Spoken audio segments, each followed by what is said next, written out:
So you're Curtis, former Atlantic Records A&R consultant. That's a big. hmm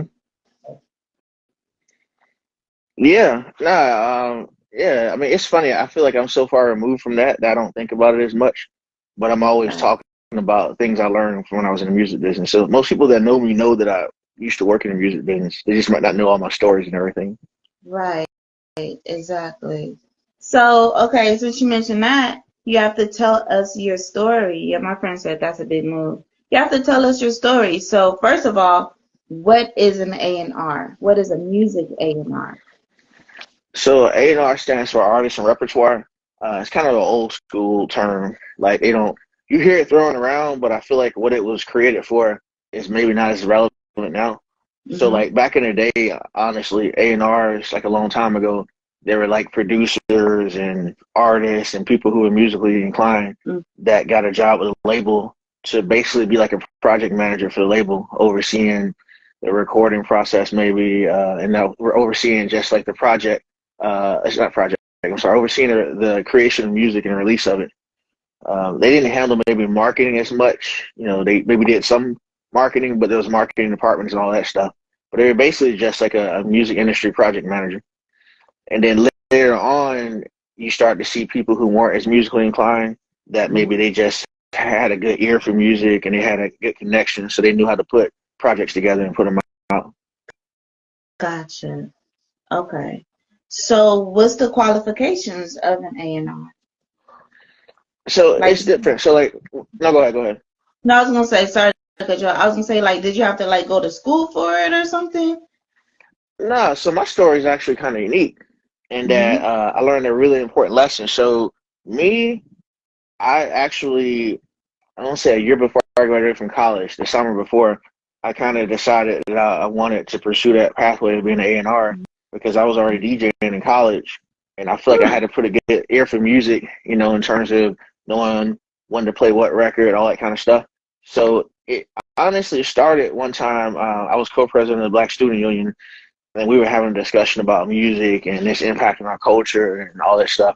And people were complaining about the music that was coming out at the time. And I was like, man, I like to be a part of that process of like making the music, you know? And so I looked up stuff, A&R things, didn't really get anywhere. I spent the summer of '08 trying to get in contact with different producers. Like, shout out to DJ Toon. Like, I called his manager, Bernard Parks, like every day for like 4 months. And so he finally met up with me over on in Castleberry Hill. I think it was Slice Pizza Place. Only to tell him he couldn't do nothing for me. So that was disappointing. But he paid for my pizza. I was happy. I was very disappointed, but I kind of learned a lot. I was like, all right, well, I was going to school in Rhode Island, so I wasn't in Atlanta on the scene. So I wasn't able to like be a part of things and work my way up. So I was like, I Mm-hmm. need to take a different approach. So I tapped into my alumni network with my school, and I reached out to Craig Kalman, who was the CEO and still is the CEO and chairman of Atlantic Records. And I Mm-hmm. just sent him an email, and people thought I was crazy, but I got a phone call on like a Thursday morning from a private number. I wasn't even going to answer, but I answered it. And somebody was like, "Is this Craig Kalman? Is this Curtis Harris?" I was like, "Yeah." Like Craig Kalman's on the other line, and he clicked over and was like, "Hey, Curtis, I got your email. How can I help you?" And I was like, Mm. "Whoa." Right. So I had to know what I wanted on that spot. I was like, hey, you know, I did my research. This was like 2009. I did my research. I want to be an A&R. I want to work on these kinds of projects. I told him all that stuff. And so he was like, cool, okay. So he didn't put me on like right away. He said, hey, I'm going to put you an HR person in Atlantic and see if there's any jobs available. Meanwhile, feel free to send me things. And he introduced me to another A&R named Gina Tucci. And so like, of course, I didn't get the job through the HR department. They didn't know me. They weren't going to help me out. So all I did was just kind of hit the streets and the internet with that claim to fame. Like, hey, you know, the CEO of Atlantic said I can send him records. So I just Mm-hmm. started reaching out to different managers. I found like an email list, or I think I talked to Anthony Hamilton's manager, Eli. His name, Eli Davis. I remember he was one of the people I talked to. I talked to a manager of this guy that worked with these producers that had just done Justin Bieber's first single. I didn't even know who Mm. Bieber was at the time, but like he was brand new, and they were like, you know, telling me about that. And so I just reached a bunch of people and started just going to studios and working with writers. And honestly, the only thing I had was just me. You know, like they didn't. I told them that I had the connections at the top, and some of them verified it, but it was really about me. And that's what I learned being A&R is that honestly, your best asset is going to be you. It's not going to be who you know, all that stuff. 'Cause they can get you in the door, but if people don't like you or you don't know what you're talking about, that's only going to go so far. So like I was able to go meet with folks. I think they sensed my sincerity, my earnesty. I had a good ear for beats and production. And so I started sending in the Craig and Gina records. And I want to say maybe like the third or fourth record I sent them was a song for like, it's going to date me. It was a song for Pleasure P. And they loved it. And they loved it so much that Craig had them bringing me to the A&R meeting. And that's a big leap. Like, so even though I was just an A&R consultant, like if you ever want to fact check somebody, at least from back in the day, ask them if they say they're A&R, ask them, do they go to A&R meetings? Like that's a big distinction because you got people that work for somebody that works for somebody, but if you've been to the A&R meetings where the execs are there and people come in and perform and all that stuff, like I met Reverend Ron, when Diggy got signed, I met Nick Cannon, all kinds of people came to A&R meetings I met. So, you know, I attended a few A&R meetings, and so I was flown to that meeting in New York, and it was just overwhelming. Like I had a good ear for music, you know what I mean? I had a passion for music, but I didn't know the nature of the music business. Like I didn't know the politics. I didn't know how people cut deals. It's almost like being in the government, you know what I mean? Like getting a bill passed in Congress or something. That's what it was like. And so like I struggled with that. I didn't have a lot of allies. I just had raw talent and raw ability, but I got outmaneuvered by people who just had more experience than me. So that's how I kind of made my entry into it. But you can ask more questions, so I don't just talk on and on. Oh, go ahead. I like when you elaborate. That's the whole point. Because this is a conversation, you know what I mean? If any viewers want to ask questions, feel free. So definitely. It's funny. I see people commenting on it. It's my first time ever going live on Instagram. Like, I don't, and that was one of my issues when I was in music is I wasn't good at self-promoting. So, like, Mm, you know, it's a thin line between it. Like, I think it's like, you know, they say, you know, squeaky wheel gets the grease, right? So, if you're able to self-promote and advocate for yourself, then that is helpful, right? It's always better if somebody else is kind of tooting the horn for you, so to speak. But, you know, I right, learned if you're doing too much self-promotion, like people get tired of it. But if people don't know who you are also, then, I mean, they just don't know who right. you are. And so that happened to me. So like, so once I got started, right, you know, once I went to the A&R meeting, it was on from there. Like my first A&R meeting, I remember B.O.B. Nothing on You. They were working on that song and about to release it. I think it was actually a Lupe song, Lupe Fiasco song at first, and featuring B.O.B. And so I met B.O.B. at that meeting. I met B. Rich, shout out to him. Like at that meeting, he was his manager then. And I remember just like speaking up and saying, "Hey man, I think Bob's verse is dope. I think y'all should give him a record." I'm not saying I was the only person that had that idea by any means, but I was one of the people advocating for it. So next thing you know, B Rich hit me up and he was like, "Hey, they gave Bob the record," and that ended up being a huge record for him. And Yeah. another lesson learned from that too is so on that record when they played it was somebody who wasn't well known at the time, by the name of Bruno Mars. And so I remember they played the record. I heard some other Bruno Mars records, and they were talking about whether he would be hot or not. I'm like, sounds pretty dope to me. But they're like, oh, we don't know. They weren't hating on him, but they weren't really sure about him. And so this just tells you, like, sometimes, you know, things don't always look like what they're going to eventually become in the beginning. So, Right. I mean, I was in that meeting. I saw them, like, you know, play Grenade and a whole bunch of records from Bruno Mars, a bunch of records. And those records all end up being hits later on. So Mm, that was kind of that beginning of that phase where you started seeing them trying to put those pop hooks with the you know, some of the rappers at the time. So like after that, everybody had some like pop white guy, white girl singing on a song with them. But you mm, know, Bob really took it to another level with that. So I was there for that. mm. Okay, so in the A&R meetings, y'all pretty much just like had a team together. You listen to music and see, like, did you guys like agree what's gonna be a hit or not? Like, how? I know you probably can't say too much about what's going on in the meetings, but like, can you I mean, sum up? I'm like 12, 13 years removed, so I can say, I mean, to an extent, I'll say whatever. I'm not going to throw some artist business out there like that. But so what I remember about the A&R meetings, I was young and new. I described myself like Jeezy and Thug Motivation 101, like '05, '06 Jeezy. Like he was just raw, just coming with it, just doing his Right. thing, right? And then later you see him, become what he is now.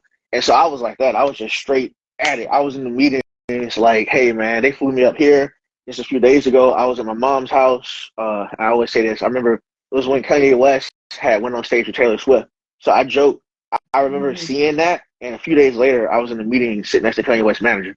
Like, Wow. just think about that. So that was like blowing my mind. So I'm in this meeting thinking like, hey man, they value my opinion. So I'm speaking up on stuff. There was a couple artists at that time who were they were considering dropping them, right?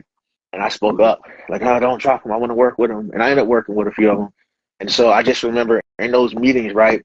I didn't know at the time, but it's like it's very political, Mhm. So people are playing records, right? But you got to understand, a lot of A&Rs that I knew at the time, they also managed other artists. So really, instead of trying to be an A&R, it's a better thing to be like me, like A&R consultant. Because let's say I manage, two or three really hot artists, right? And I spread Mhm. them across different labels, right? So I kind of hedge my bets. I have them spread out so that no one label has everything. Then a fourth label might hire me as a consultant, right? So when you're a consultant, you can work, with various labels if you want. If you're working for Def Jam as an A&R, then you're a Def Jam A&R. So really, Mhm. being a consultant is kind of where it's at because, let's say you discover somebody that's hot and you're trying to like get them signed, then you have relationships at Atlantic, at Sony, at Columbia, and they all know that they kind of got to put their best foot forward because, they know you got relationships everywhere. If you work for somebody, then they expect you to bring everything to them, and Mhm. people didn't do that. I remember, and I'll say there's a few artists I feel bad for because their A&Rs had like let's say A&Rs maybe it was managing somebody that was at another label. So if somebody sent a record to the A&R producer, songwriter, right? You got to think they might have said, all right, well, my job, right, is to collect, let's say, records for B.O.B., right? Mhm. But I manage this artist over here at Sony. So am I really going to take a hit record that someone sent me and give it to the person who the label is paying me to work with, or am I going to keep it for my own people? So Mhm. you got to ask yourself. So I saw that kind of stuff happening, right? Like there was a lot of people who, like I said, to be an A&R is to be kind of a political animal. Like I wasn't really like that. I was just a music lover, and so you really have to know how to work the room when you're at those meetings. You got to know like a lot of times people are afraid to say that something is hot until the other A&R says it's hot, or till the CEO, the president says it's hot. You know what I mean? Because your ear, if they don't think you have a good ear in those meetings, if the execs think that you don't have a good ear anymore, you're pretty much done at the label. But if they think you have a great ear, Mm. you'll last long. Like Craig Kallman, the CEO of Atlantic, introduced me to Reverend Ryan as like one of the best, having one of the best ears out of the South, out of Atlanta. Like, he introduced me to Reverend Ryan and said, "Hey man, this kid got a great ear. He got a great future." So that I was proud of that. That was pretty cool to Wow. shake Reverend Ryan's hand. Right. And then also, okay, say if you're just an A&R for one company, do they have guidelines of what they want, what they don't want as an artist? So you're kind of like boxed in. So I remember, and I don't know if they still do this. They used to have like these sheets, like I forget what they're called, but they would send out these sheets. And again, this is gonna date me, but it's like CeeLo was signed to Atlantic. Let's say Bruno Mars, Tony Braxton was signed there when I was there. And so on these priority sheets, maybe basically it would have like stuff. It say Tony Braxton working on a new album, going in a direction of make it modern. She's looking for something that's like Afro beats meets 1990s hip hop song. So it had these weird things, right? And so I was new, so I would send this to producers and songwriters. They look at me like, bro, like what is this? And I didn't know at the time that like a lot of labels and executives, they kind of have an idea of what they want, right? They have formulas that they work with, but they don't really know. Some of them aren't musicians. So really you have to bring them something and they be like, oh, that's dope. Or make your way to the artist, right? And the artist can tell you what direction they want to go in. But a lot of times that's tough too, because an artist might have an idea, and I've seen this. They say you make your way to Beyonce somehow, right? And oh, not Beyonce, she's too big. But let's say you make your way to somebody that's a little bit lesser, and you play them all these records, and they love it, and they cut records to like 6 tracks, and you're like, man, we finna really, be out of here with this. Then they go to the label, they go to their manager, and the label play their games, and the label people got the producers and songwriters they work with, they want to put on a project, and they get in the artist's head and tell them, really, you need to go this direction. So then the artists come back to you and be like, hey, man, I'm sorry, but we're not going to, none of those tracks are going to make the album. So I've seen that happen to people a lot of times. Like, they just change directions. I remember Beyonce, because everybody was trying to get placements on Beyonce stuff back then. I remember she switched directions a few times with a few different projects. And I know people that had, like, allegedly 5, 6 records, with her or whatever, and then she switched directions and went another direction. They just lost those placements. Wow. Like, they might have got a front end or something like that, but they lost those placements. So, wow. And it's like people be working so hard on their records just for somebody to say, nope, it ain't gonna happen. And they would shelf it, or they would just never put it out or whatever, but it's like they really wanted that song. You know what I mean? So that's kind of it, like versus being independent and being on a record label. You kind of have to listen to the person that's paying for all your stuff, and they can just say nope. yeah, and that's why I would tell people, and you can ask me questions when we get more into things that I worked on, but the main advice that I would give folks is don't chase being like a record label A&R, because it's almost like dating. I feel like as a man, right? You chasing after somebody, you're chasing after a woman, you're chasing after somebody that's like, it, it makes you look like you don't know your value and your worth if you're chasing. Pursuing is different. But I'm saying, if you're like knocking down on Sony's doors or Atlantic trying to be an A&R, right? In their mind, it's just like, well, if you had value, we would already know about you. Because we want A&Rs who have connections, who know songwriters, know producers, know how to bring hits to the table, have relationships, no studio managers, let's say, right? So that they can finagle getting things recorded, let's say, when maybe a person's budget isn't open yet, right? But they know Kurt over at Patchwork. Shout out to Kurt. I know him. Not saying he would do this, but it's like they know someone like him, and they can go to them and say, hey, you know what, so-and-so is working on something, but the budget's not open yet. So could we record, I don't know, here for a couple of days, and then I get you later. And so if you have those relationships, you can pull it off. And so labels want that. But my question, I say, is if you have all that ability, why aren't you using that for yourself? Like, why would you have all that ability and take a check from somebody that controls how you do stuff and tells you, when and where and how, people that don't even know music telling me that this ain't a hit. Yeah. Like, I got so many stories. I brought the label Travis Porter. I brought Atlantic Travis Porter back in 09, 10, and they were just like kind of whatever, you know what I mean? And they blew up. I brought him a ton of producers. I brought him Iggy Azalea records because I knew the guy that was who had her signed. They didn't really see that. And it doesn't matter. Like, you can't focus on what isn't or what someone doesn't see at the time. You have to move on to the next thing and find what's next. So, as I look at it. That also goes back to what you say. You should be a A&R consultant, because if this one label doesn't, like you say, you run the Iggy Azalea record to them, they wasn't feeling it too much.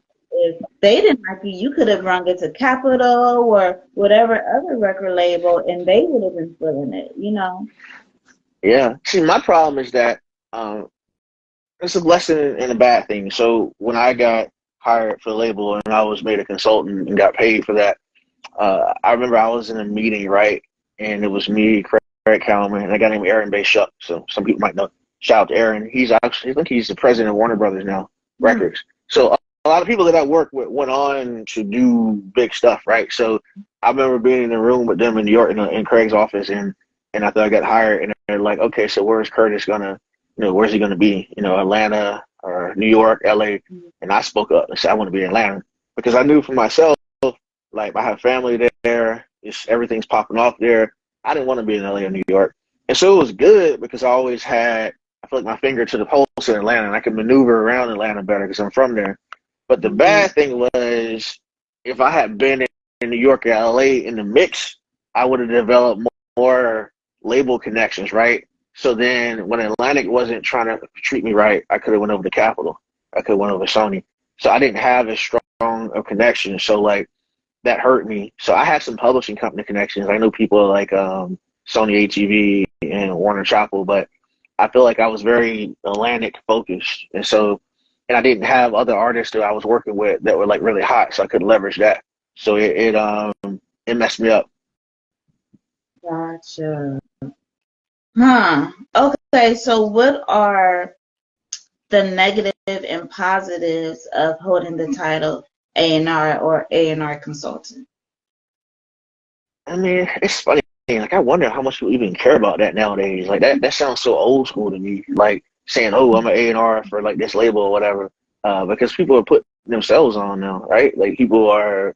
We don't need an A&R. Artists are putting the whole projects together. Producers Right. are finding their way to artists, so it really doesn't matter. But I still think that being able to say that, hey, I'm a senior vice president at Sony, right, and being published in Billboard in the top executive list, that's something that a lot of people aspire to, and I understand that. So a positive with that is like, you have that cosign from the top. So when Mm, you're out there working with people, let's say as an A&R, if you're, I don't know, newer to it and you haven't managed people yet, you haven't really done anything yet to prove yourself, right? With that cosign from the top, I can then go to producers, artists, other people, and, they believe in me right now because they see that I'm working here and I got connections.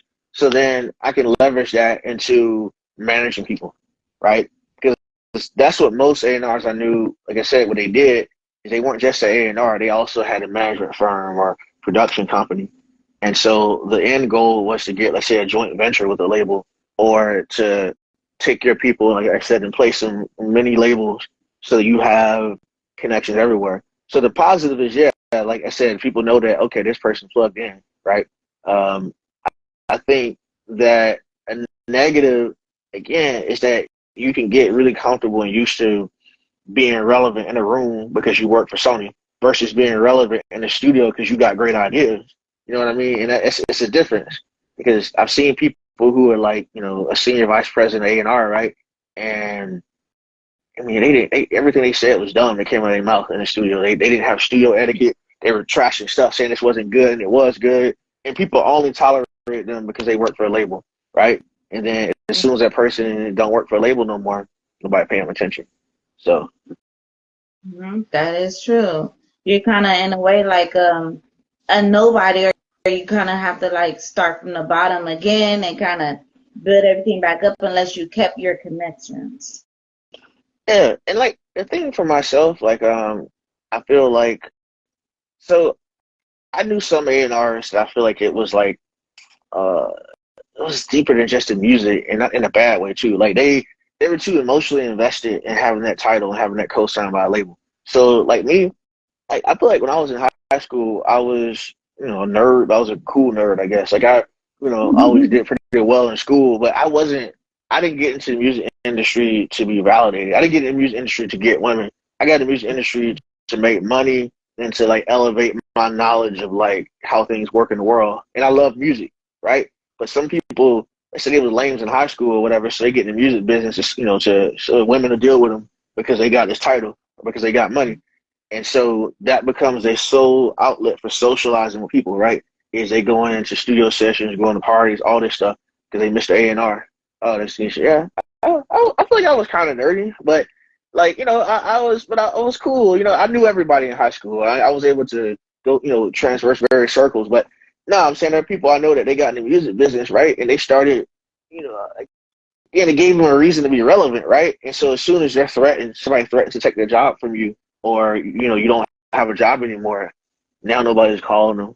Now nobody cares about them because they built way too much. They put way too much emphasis on like the social aspect of the music business. Me, it was always just one of many things that I had planned. So if it didn't work out, I already knew what my next move was, and you know what I mean. I was ready to elevate myself. So that's the biggest thing I would tell people. You hear those horror stories about all that crazy stuff that happened. That didn't happen to me because I never went into it desperate. You know what I Mm, mean? I never went into it like if I don't do this, I ain't gonna be nobody. Like I always knew that I could. I mean, I always knew I could go back home and be fine. You know what I mean? I was somebody before I came into the music business. I knew I'd be somebody when I left. So it was never really an issue.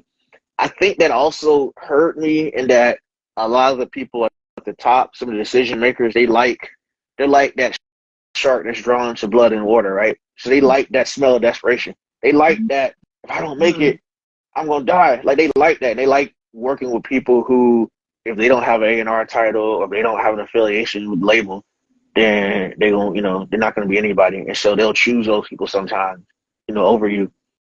And that's why you got to do your own thing and not be, dependent on that. So you can kind of carve your own pathway.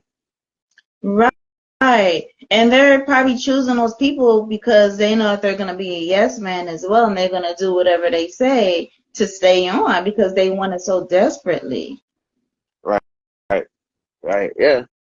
And so that's why like I said, I advise people to, I now I ain't gonna lie, like I learned a lot. I will say at that, yeah, the vulnerability, yes. Like, see, that's the thing about manipulators, right? Like, at high levels, they can spot. They're like pimps. The music industry, I always joke. The music industry is like a giant pimp hoe game. It is. Like it is. Like, don't get me started on that. I read Iceberg Slim's Portrait of Pimp like 3 or 4 times, and I can identify how all that stuff they talk about in that book, all the stuff Dave Chappelle talks about.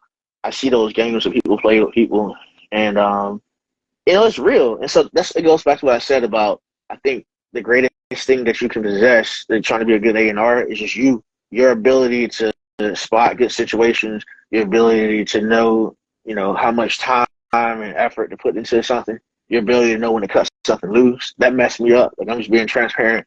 There are people who I work with who I really, liked a lot as, as people, as individuals, right? Maybe I liked them as friends, but I didn't know when to say, okay, this isn't going to the level it should, and to like just kind of dead that business relationship and move on to something else, because then my reputation took a hit, right? Because now I'm pushing projects or records, onto other A&Rs and other people that they just not feeling, and I'm not realizing that maybe my judgment is clouded because I'm friends with this person, or it's clouded because I personally like their music, but maybe their music isn't commercially viable.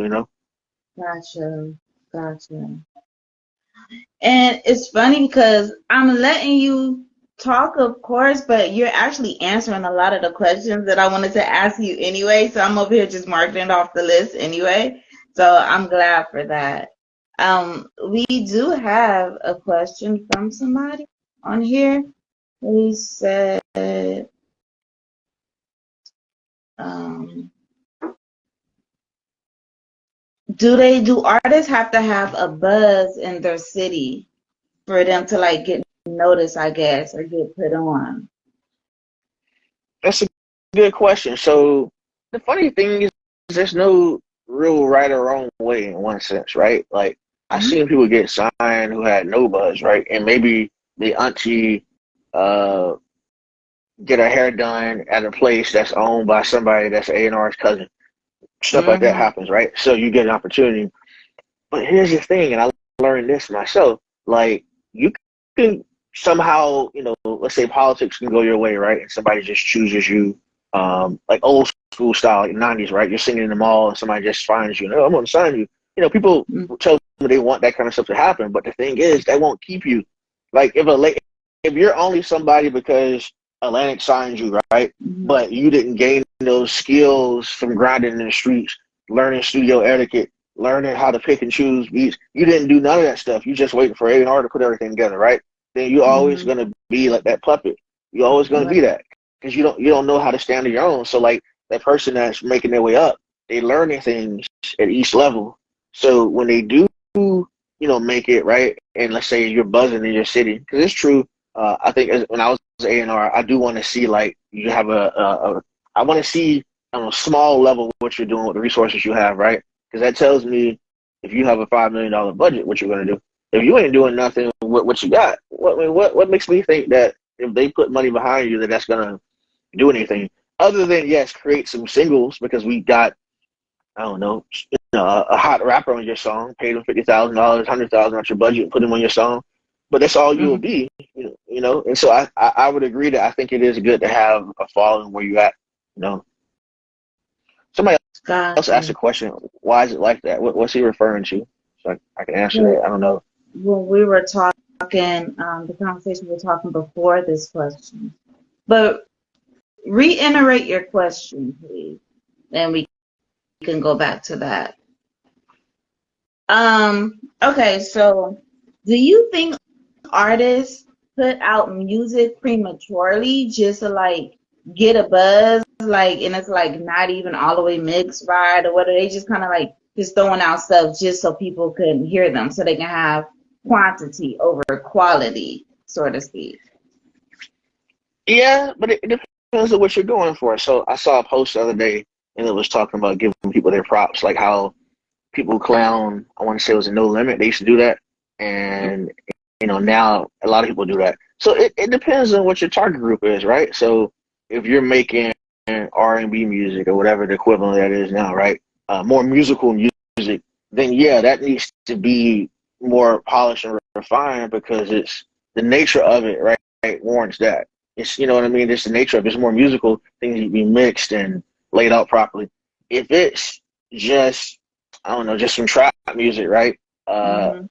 Again, I don't know. I'm not sonically inclined. Like I don't have the same type of ear, like say some other people have to be able to tell how good something's mixed or not, right? I can a little bit, but I'm saying it depends on what your lane is. If the other people that you're competing against, music is not well mixed, but you know what I mean, it's buzzing, Mm-hmm. then that might fly, right? But I would think Mm-hmm. that you wouldn't want to come in average, right? Right. You want to come in and put your best foot forward. So Right. I get it. I feel like I have found with artists I work with, a lot of them are very anxious anyway, so they're just eager to they get they record something and they like this is hot, let's go now. And it's like, bro, hold up, let's pause and let's come up with a plan. Right. And Right. you know what I mean? Like let's just throw stuff against the wall. You can do that. You trying to be the mixtape king. You trying to put out 15, 20 mixtapes. That nobody's gonna listen to probably. But I would pause and that's the hardest thing as A&R is getting the artists just to take a breath. Just hold up for a second. And I'm not saying we should take 2 or 3 months, but if you recorded this on Saturday night, they like, man, we got to go to Strokers now. And it's like, hold up, let's Right. let's think about this for a second. And because another thing too is, I mean, again, being strategic.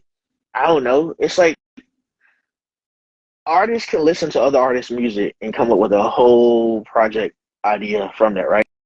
So you could just be given, you could take a record that if you had taken your time, that might have been pretty, done pretty well, and it end up it's not good, and so somebody else here, and then they take what you did and improve upon it, and just go to the moon with it.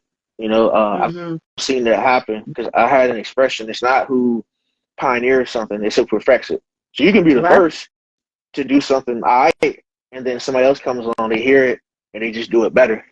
I Right. seen this.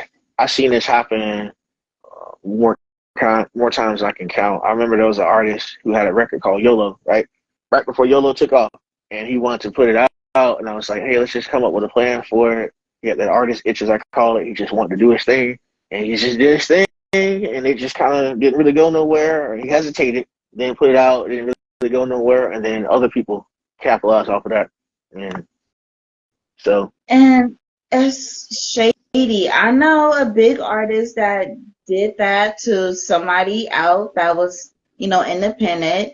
And it's like a big thing on social media going on now, how they're trying to like fight it and stuff. And the big artist took that song and made a video to it too. So Mhm. it's shady. So it's kind of like the person with more money, the more connections and stuff like that. If they do it faster or better or something like that, then they got it, you know? Yeah. Well, Especially famous and I, and I, rappers. and I, right, and I will say this: it's like I remember was it that line that Jay-Z said one time when he was talking about Dame? He said, you created a hole, so create another one, right? And Mm-hmm. so I always tell people that like don't be scared about somebody stealing your stuff because we live in the age of technology. So if someone really does steal your stuff, there's all kind of digital records to show that, and you can sue or whatnot. But really, if you're a creator and you're someone that's a pioneer of ideas and whatnot, then someone can take one thing from you, but you're gonna keep producing and keep producing and keep producing. They can't take your essence of who you are. So at some Mm. point, they're gonna have to just work with you. You know what I mean? Like, um, and I think that's something to keep in mind. But I could get into that stuff people really want to hear, like some of the grimier things. Oh, a second. Do you think that competitive nature is a tactic to create hype? What competitive? What competitive nature? Oh, for like the bigger artists trying to take stuff from the smaller artists. I wonder if she's talking about that. I'll let her Do you comment. think that? But no, without so again, I was a fly on the wall with some of the label A&R stuff, right? I feel like Mm. I was way out of my league. I was dealing with people who, I mean, people who've been finessing artists and still in publishing since like the early 2000s. So I was, again, I won't name their names. People probably know who I'm talking about if they remember that time period. But I was around executives and just seeing how they maneuvered and how they took stuff from people, how they did things. Like it shocked me, and I knew I wasn't built to be like that. But it taught me things that like I would tell my artists, like when I started trying to manage people and doing consulting with artists, I would help to equip them for like maneuvering at that level. And so let me switch back to Tanisha's question about what we were saying about the tactics. So yeah, I think that more mature and seasoned artists, to be honest, they it's a struggle, and I empathize with them. Where like once you've been hot, once you have a taste of that, perform at the awards and you see how people love you, you don't ever want to subside from that, right? So really, they talk about the labels and how evil they are and stuff. Man, a lot of artists that are already on, they'll do anything to shine and they'll do anything to stay on. So they don't care about taking borrowing ideas, taking records from people, whatever. They're just trying to shine. It's like an addiction, shining. It's just like it's something people get addicted to, and they just do whatever for that. So I think that yeah, it is somewhat of a competitive thing, right? You know what I mean? Like some of the tactics people use or whatever. But I think also too, I give an example of something I seen. Uh, I heard a story about when a well-known artist who was signed around like '04, '05 or so, whatever, right? When she was signed, the label and the team that was with her, right? Mm. What they did is they went out there and found all her competition that was kind of buzzing. All the people that they could see, like, say 3 or 4 other girls that were kind of similar, right? They signed all of them to production deals and label deals, right? Mm. Sold all of them that they would work with them, they'd be hot. Knowing the whole time the one person who ended up blowing up, that's the one who they were going to push. And then they purposely shelved and sabotaged the careers of those other girls.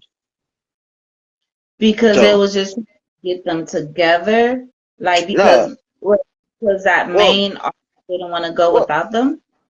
no, it's because it's like, like a true capitalist hate competition, right? So Mm. what they did, it'd be like, all right, when Beyonce was hot, let's say she was buzzing at one point, it'd be like if you saw all the other kind of people that could be, the other R&B girls who could be her competition, right? You went out there and signed them and ingratiated yourself to them and pretended that you were on their team, right? Mm. But the whole time you're trying to work your way into their camp so you can sabotage them or like Right. shut them down so that the other artists can shine. You know what I mean? So I've seen and know about that kind of stuff happening now. There was an A&R who, I'm trying not to tell names. There was a there's an R&B project that came out that was really big, and there was an A&R that I worked with who, right before I got there, had somehow he was able to find, he was able to discover who this guy that was a ghostwriter for R. Kelly. He found him, identified that this dude was a ghostwriter. He was dope, right? And locked him in some kind of like production deal so that the label had to sign off on any records that he sign off on any records, right, that he was going to send to somebody to sell to someone else. So they had the first Mm. right of refusal. Let's say Atlantic had the first right of refusal. So by locking down that ghostwriter, right, he Mm. prevented all these records that would have went to R. Kelly, that would have went to Usher, that would have went to all these other people. He prevented them from getting all those records and then funnel all those records to another artist who ended up blowing up. And so on the album that came out, it was like I argue one of the greatest R&B albums that's come out in the last 20 years. 4 or 5 of those singles, I know for a fact, would have been R. Kelly singles, would have been Usher singles. Like, you didn't even see Usher. He wasn't even doing much then. Like, 2 or 3 singles that he would have had just got taken off the board. So, yeah, I mean, that's another level of A&R, and everybody's not built for that. I'm not built for that. I got to sleep myself. I got to be able to sleep at night, and Yeah. you know what I mean. And I answer to God, so I'm not doing that. But I know that people, when you say do A&Rs have a purpose, that kind of A&R work, right, doing the dirty work, they have a purpose in that because they know how to get out there and shelf artists, steal records, do all that kind of stuff to make somebody shine. Right. And I'm laughing because I think I know the artist that you're talking about as far as it was supposed to, like, they sent the songs over to them. It was supposed to go to R. Kelly because I know R. Kelly was mad about that situation too. And then the For songs sure. that this artist was singing, it sounded like a R. Kelly song. You know what I mean? So it was like Yeah. a R. Kelly that just came out. A younger hip R. Kelly. So I'm pretty sure I know who you're talking about because it was a thing like years ago. Yeah. It's And just, so, and the thing is, if you get, so that's why I say as an artist, create your own buzzes. Because if you get signed to a label, right, and you rely on execs and other people to maneuver on your behalf, right, and to create your hits and craft your career through that kind of stuff, you're always going to be relying on that, right? yeah, So when the label, if they tell you to go this direction, you don't want to do it, and they say, well, I'll tell you what, well, we're not going to give you no hits. We're just going to let you tank. Then what are you going to do? And so that's why I say, like, it's good just to be your own person in that business. So again, be coachable and listen to people. I'm not saying to just be some rebel, but don't be someone who could be just easily controlled or easily swayed because you don't have your own foundation. right, right. You have to have some type of knowledge stepping in, or people gonna take advantage. Yeah. So I think my friend Jeff, he was asking you favorite moments as A&R. My favorite moments I remember, honestly, I was a studio person. I love being in the studio. I love because I was always so different than everybody else I was around. Like I would be in the studio just sitting in the background. Like I was always just like a musical person. Like I like dealing with producers. And so when I actually one of my goals when I got into music was I was like I want to meet every producer who produced tracks on Jeezy's Thug Motivation 101. That was my Mm, favorite album back then. So like, and I did it right before I left. I think Manny Fresh was the last producer I hadn't met. But like when I met Shawty Red, I met a lot of other people. I was able to tell them about the records I like, and ask them questions like, "Oh, when you use this synth right here, what made you do that?" Like the first time I met Shawty Red, I was at his house for like 5 hours and playing me beats. wow.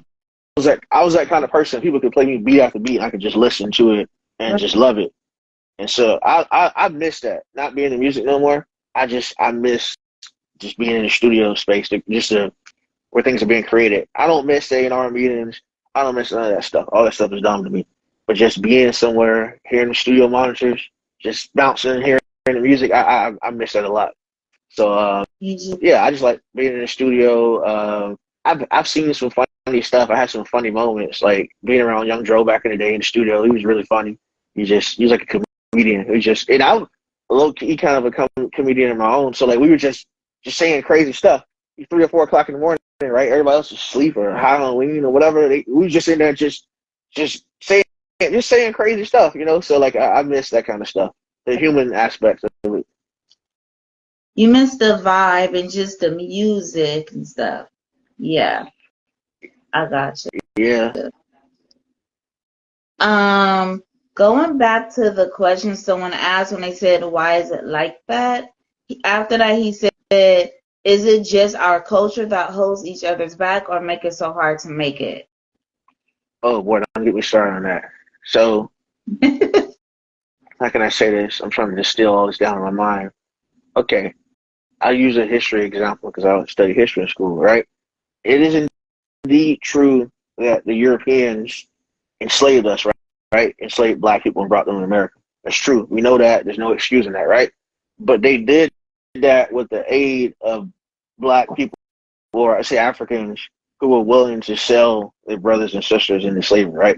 So I Mhm. always say, like, let's say white supremacy, if you want to use that term, it's always been aided by black agents or people who for let's say money or whatever were willing to sell out people around them, right?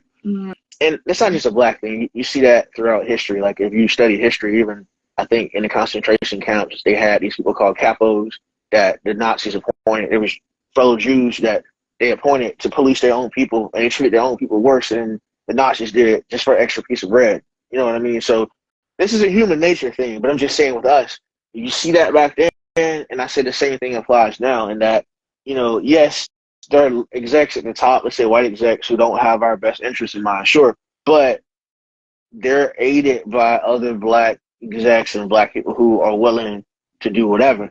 You know what I mean? Who will honestly tell us, like I know some managers like this, some of them are still around. They're telling y'all one thing on Instagram or on YouTube doing interviews, and in the meetings I've been in, man, they're not standing up for the artists or standing up for culture or anything. They playing both sides, and some people are really good at that. They're good at playing both sides, being this way over here, that way over there. And so I think that's what creates a lot of havoc and a lot of issues. Like there's certain execs, that white execs that are known for giving people bad publishing deals, right, and put people in bad deals. But that wouldn't happen if it wasn't for some of the, let's say, black folks on the street level who are taking folks to those execs, knowing that you've seen what they did to other people, right, and they publishing deals, but you don't care because you're gonna get your percentage. So that's my answer to that. Gotcha. Okay, we have another question. It's such a toxic career to have. How have you been able to keep working while also maintaining your integrity and goodwill? So I don't think the career is necessarily toxic. I think that the environment can be, but Mm-hmm. it's really it's really up to you as an individual. So like one of the reasons I left the music business was because I realized that um, I'm not gonna let nobody force me into anything that's not for me, right? So I told you earlier, I felt like some aspects of the music and entertainment business is like a pimp hoe game. It's like you're a hammer or you're a nail, right? And I don't think that absolutely. Like, I think you can be in the music business and have integrity. I think you can be in the music industry and be a godly person. I think all that. But I think you have to be very firm in your beliefs and not willing to deviate and knowing how to um knowing I don't know, knowing how to maintain who you are even when it looks bleak. So for me, I knew at a certain point, it's like, look, I'm not a hammer, I'm not a nail, I'm neither of that. So if the path that I'm going down is not working for me, again, I was somebody when I was in it, I'll be somebody when I leave. So I just kind of kicked into gear the next phase of my grand plan. So I left music. I got a corporate job. I eventually ended up in technology and kind of kept going. And now I live in Delaware, and I was recently named to the top 40 under 40 list there. So I'm still achieving Mm-hmm. stuff. So it didn't stop anything, and I still have entertainment desires and have things I want to do, but I got to do it on my terms. So if it means stepping back, I step back. Gotcha. I gotcha. Did you step back because it was just kind of like too much for you, or like what made you take a step back? So again, I feel like you know I study history, so I look at things like I don't know, like a battlefield commander in the sense that like when I was little, I thought there was no such thing as what they call it tactical retreat, right? So like sometimes you pull back to fight again another day. Like it's not necessarily noble to lose everything all at once just on principle. So sometimes you pull back, reassess, and then okay, you re-engage the next day or the next week or whatever. And so that's how I looked at me. Like I was okay at that time. I was, working with artists and producers and songwriters that, they weren't really generating enough revenue to keep me going. So it's like, all right, um, that's not working for me. I didn't have like the label connections. I just was in a bad position to try to make a play. So I just decided like, hey, let me step back while I still, have some things going for me and just go build my money up, go grow and develop a little bit more as a person, get some more well-rounded knowledge of the business world outside of music, right? And then come back into entertainment in a different way. And so that worked for me, but I know for other people, that sequence of events might not work for them. So you just got to figure out what works for you. Gotcha. So was Atlantic Records kind of like upset that you were leaving because they were losing a good person? Like, what did they say about that? I don't think they really cared. So I think that honestly, people they got to talk like that, they so focus on the next thing that they don't really care. Like Craig, the CEO who I work with, Craig Kalman, I remember sending him a really well thought out email, just thanking him for the opportunity, thanking him for all this stuff, and really that helped me to preserve that relationship so that I probably could email him right now and he would take it seriously because I left on terms where I left with integrity. Like, yes, I didn't give him hits like some other A&Rs did, right? But I left on good terms, and I think I left as a competent person. So for me, yeah, some people might have been sad to see me go. Others are happy because like I don't know, man. I was encouraging folks in a different way than most A&Rs. I was encouraging people to maintain their integrity and don't just sell out Mm. for anything. And so that to me, I feel like I was a variable. Like they didn't really like me. They like them go along, get along folks that just is gonna take an artist to them and let them manipulate them and control them. That was never me. So I'm pretty sure there are some people that they're pretty happy to see me go. Right, right, right. So they can get on with doing all the underhanded things and stuff like that. Yeah. Oh, well, Terrell joined. Shout out to him, like somebody, a good man, Terrell Matt in the music business, a good producer. Yeah. But yeah, that's the thing too. You can't have this mindset that like when you make your moves, be overly concerned with how people are going to perceive that, right? You got to make the best play for you and move on with it. You can't be like, oh man, they're gonna warn me or they not like because I knew executives who passed on 50 Cent, passed on Chris Brown, passed on all these people, right? Right, When I first heard that, I thought that, oh man, like why would they do that? That's crazy. Pass on Drake, why would they do that? But it's right, simple because at the time, they made the best decision they could, and the reason it didn't matter is because they end up signing the same person I'm talking about that passed on 50, passed on Chris. He went on to sign Ti. He went on to sign NBA YoungBoy, I think eventually. He went on to sign a bunch of other people I'm not thinking right now, like Trey Songz, all the Atlantic folks that were from like '09 to present. He went on to sign all these other people. So if you're focused on what's next, you're not worried about what you miss out on. Only people who don't have anything going on worry about that kind of stuff. gotcha. Okay. Um, Now I know when we met, I think I was an artist when we met, right? Yeah, Word. we've been known each other for a minute. So, and you was an A&R then. So, what do you look for when you're looking for artists? Like, do they have to have like the full package, like the looks, or can you guys just like develop them later? Are you just looking for like good music right now? So when I was A&R, and I think this hasn't changed. Like honestly, let's say things are evolved now to where people have more tools to do things for themselves, right? So Mm-hmm. taking that into account, the expectation would be that you have something going on. Not just I can sing, I never even recorded a record, I never made any effort, sign me. Again, I'm not gonna say those kind of people don't get signed. I'm sure they do, but that's a bad spot to be in. And I think that again, that's most A&Rs don't want that because that's a lot. Building an artist from scratch is really hard work, Right. really hard. Because, for example, I know artists that are great performers, but they're not good in the studio. Now, I Right. would argue, not all cases, but there are people who come out with a studio album, let's say every once in a while, and we're like, wow, it's because they're taking their time, and all this stuff. Yeah, but some people, well, they're just not, they don't enjoy the studio experience and they're not good. Like, they don't work well with producers in the studio. They don't catch on to like cues and it's a pain recording with them. So it takes them forever to come out with something, right? So that's my point is if you sign an artist who has nothing going on and they haven't gone through this process, you can't see what they're good at, what they're not good at, then you're signing yourself up for like all that stuff. You know what I mean? You're signing yourself up for all kinds of things that you don't really know. Like maybe again, you might find out later this person has a bad cocaine problem, and I mean, in the music industry, a lot of people have bad drug problems. But I'm saying you might find out things that you didn't know, that you would have known if this person had been developed a little bit more. Gotcha.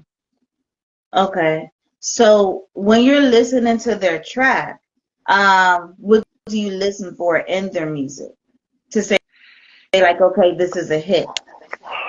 So, I mean, again, that was the issue that I had when I first joined. I was so married to the art itself that I'd be like, oh, this is hot. I like it. So I want to push this. But the business part of being a, entertainment executive, you can't do that. You know what I mean? Like, you have to remove yourself from things and say, okay, I like this, right? But Mm-hmm. objectively, how does this compare in the grand scheme of things, right? Is this just something I like? And even being a man, to be real, am I pushing for this hard because I just think this, the woman who's singing this look good?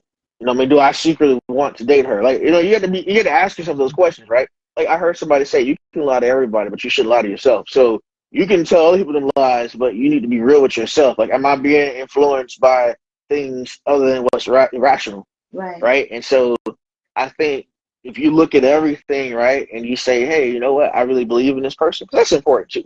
Forget all the metrics and all that stuff. You need to be able to be willing to fight for somebody and fight for a record that you believe in. So I think that's the main thing that I would, ask myself back, say, hey, am I willing to fight or even risk my career for this person? And if I'm not, like, then anything that you don't feel that way about, you shouldn't deal with. You know what Mm-hmm. I mean? Like, so I wouldn't, like, it's like, am I willing to tell Jay-Z to his face that he's wrong about my artists, right? Who, if I'm, somebody who I'm working with, I really believe, right? And let's say, I don't know, Jay-Z and Beyonce walk down the street and they heard me playing the music and they're like, oh, that don't sound good. Am I willing to stand up for my artists and say, I think they're the next great thing, and I Gotcha. don't care what anybody says? Tactfully, am I willing to do that? If you're not, then you show your artists that you don't believe, and that's going to hurt their confidence. And you show the industry that you're not one to stand strong with anybody, and they're not going to really respect you. Gotcha. That makes sense. Um, do you think that record labels tend to sign more males than they do females? Do you think that females are more costly? That's a tricky one. I don't know the stats on any of that, but I'm not sure. I think like different labels have different preferences, right? At least when I Mm-hmm. was in it, there were some labels that when they signed a lot of R&B, women. There's some labels that signed a lot of gangster male rappers. There's some labels that signed a lot of female rappers. So I think it depends. I feel like in this current climate we live in now, people are signing what's hot. So if, let's say, you could argue now, I don't really listen to a lot of rap music as much nowadays, but you could argue from what I've seen and I know that there's a certain type of female artist that's hot and it's predominant now, right?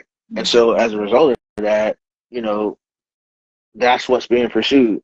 So I always say every form of music entertainment that's ever existed, it still exists. It's just the spotlight is on certain things, right? So ragtime music, music from early 1900s, there are people that are still doing it. I'm sure of it, but the popular sound of music isn't there. So like people aren't looking for that in the pop sense, right? So Mm-hmm. every form that's ever existed exists, right? And so I tell artists, right, you can do technically whatever you want to do, but if your goal is, I don't know, your goal is to perform at the Grammys, your goal is to go platinum, your goal is to make set amount of money, then you would need to look at who's doing those things, what approach they're taking, maybe in like what their music sounds like, right? What their fans look like. That's even more important. So you gotta decide what you want to do first and foremost, right? And don't chase fame, don't chase money. Like figure out what you want to do and then operate accordingly. Do it for the love, and if you don't get famous, you're not too upset. But if you do, Yeah, it's like that's a plus. yeah. I mean, do it for the love, but also to, I mean, people have bills to pay, so I'm not going to encourage anybody to do it for the love and end up on the streets. That doesn't make any sense. But it's like you have to balance that. Like, all right, I know I have bills to pay, and I know, and you have financial goals and responsibilities, right? But you got to be honest with yourself. I used to tell artists I knew this is like they would, let's say you tap dance and play the ukulele and you sing opera music and you rap too, right? I'm Mm-hmm. kind of making this up, but I'm kind of serious too. Like I've seen this kind of stuff, and you say to me like, "That's what I want to do." And I said, "Okay, cool." As a business person, I'm about making money. So if I can see a clear pathway how to market that and to make money from that, and I believe in you, then we can do it. But if you tell me you do all this stuff and you're trying to get signed to Beyonce and you want to go on tour with her and you want to be on pop radio and have top 100 records, that just ain't gonna fly because that doesn't even make sense, you know. And so for some people, I think their thinking was a little off. They want to have their cake and eat it too. They want to do what they want to do, but they also want to be Hot 100 pop artists. And it doesn't go like that. Like, if you do what you want to do, right, you can do that, but you have to accept there might be certain things that come with that, right? So you might not sell a million records, right? You might not make $10 million, but you'll still make potentially the money you need for the things that you want, but you just have to, weigh things out. Gotcha. Okay. Understandable. Um, Also, okay, so I know you had a lot of guest appearances as, A&R rep and things like that. Can you tell us about some of those appearances? Yeah, so I did some production assistant work for The Voice for like 2 years, and that was Mhm. that was kind of like low level. There was nothing really special about that, but it was interesting. I liked it because it confirmed for me things I already know, which is again, like I told you, your greatest asset is going to be you and how you deal with other people and how you maneuver, not who you work for, not all the other stuff. Because the people who don't care about that, it doesn't matter. Nobody cares that you work for Atlantic. If they like you and you sound like what you're saying makes sense and you have a plan, then they'll roll with it. And so everything I did, I kind of took that same approach. So working with The Voice, I eventually got into like education. So I started lecturing at different colleges. I spoke on panels at like Kennesaw State, UGA, Morehouse. I loved that. I was a guest lecturer at Morehouse in the music business department. I actually created my own curriculum called Are You Mogul Material. So the basic premise was to use this idea of everybody wanting to kind of create their own thing and to use that to teach people interpersonal skills, business strategies, things like that, self-assessment, self-actualization. So I spoke at Morehouse a few times with that. And I enjoyed that because it had nothing to do with music. It's just about empowerment and uplift. So I did that for a while. Came very close to being a professor at Morehouse, but it just, some things didn't work out. So I did some work with A3C. I was on a few panels, A3C Hip Hop Festival, working with Tom. Shout out my friend Tom White, planning the festivals and content there.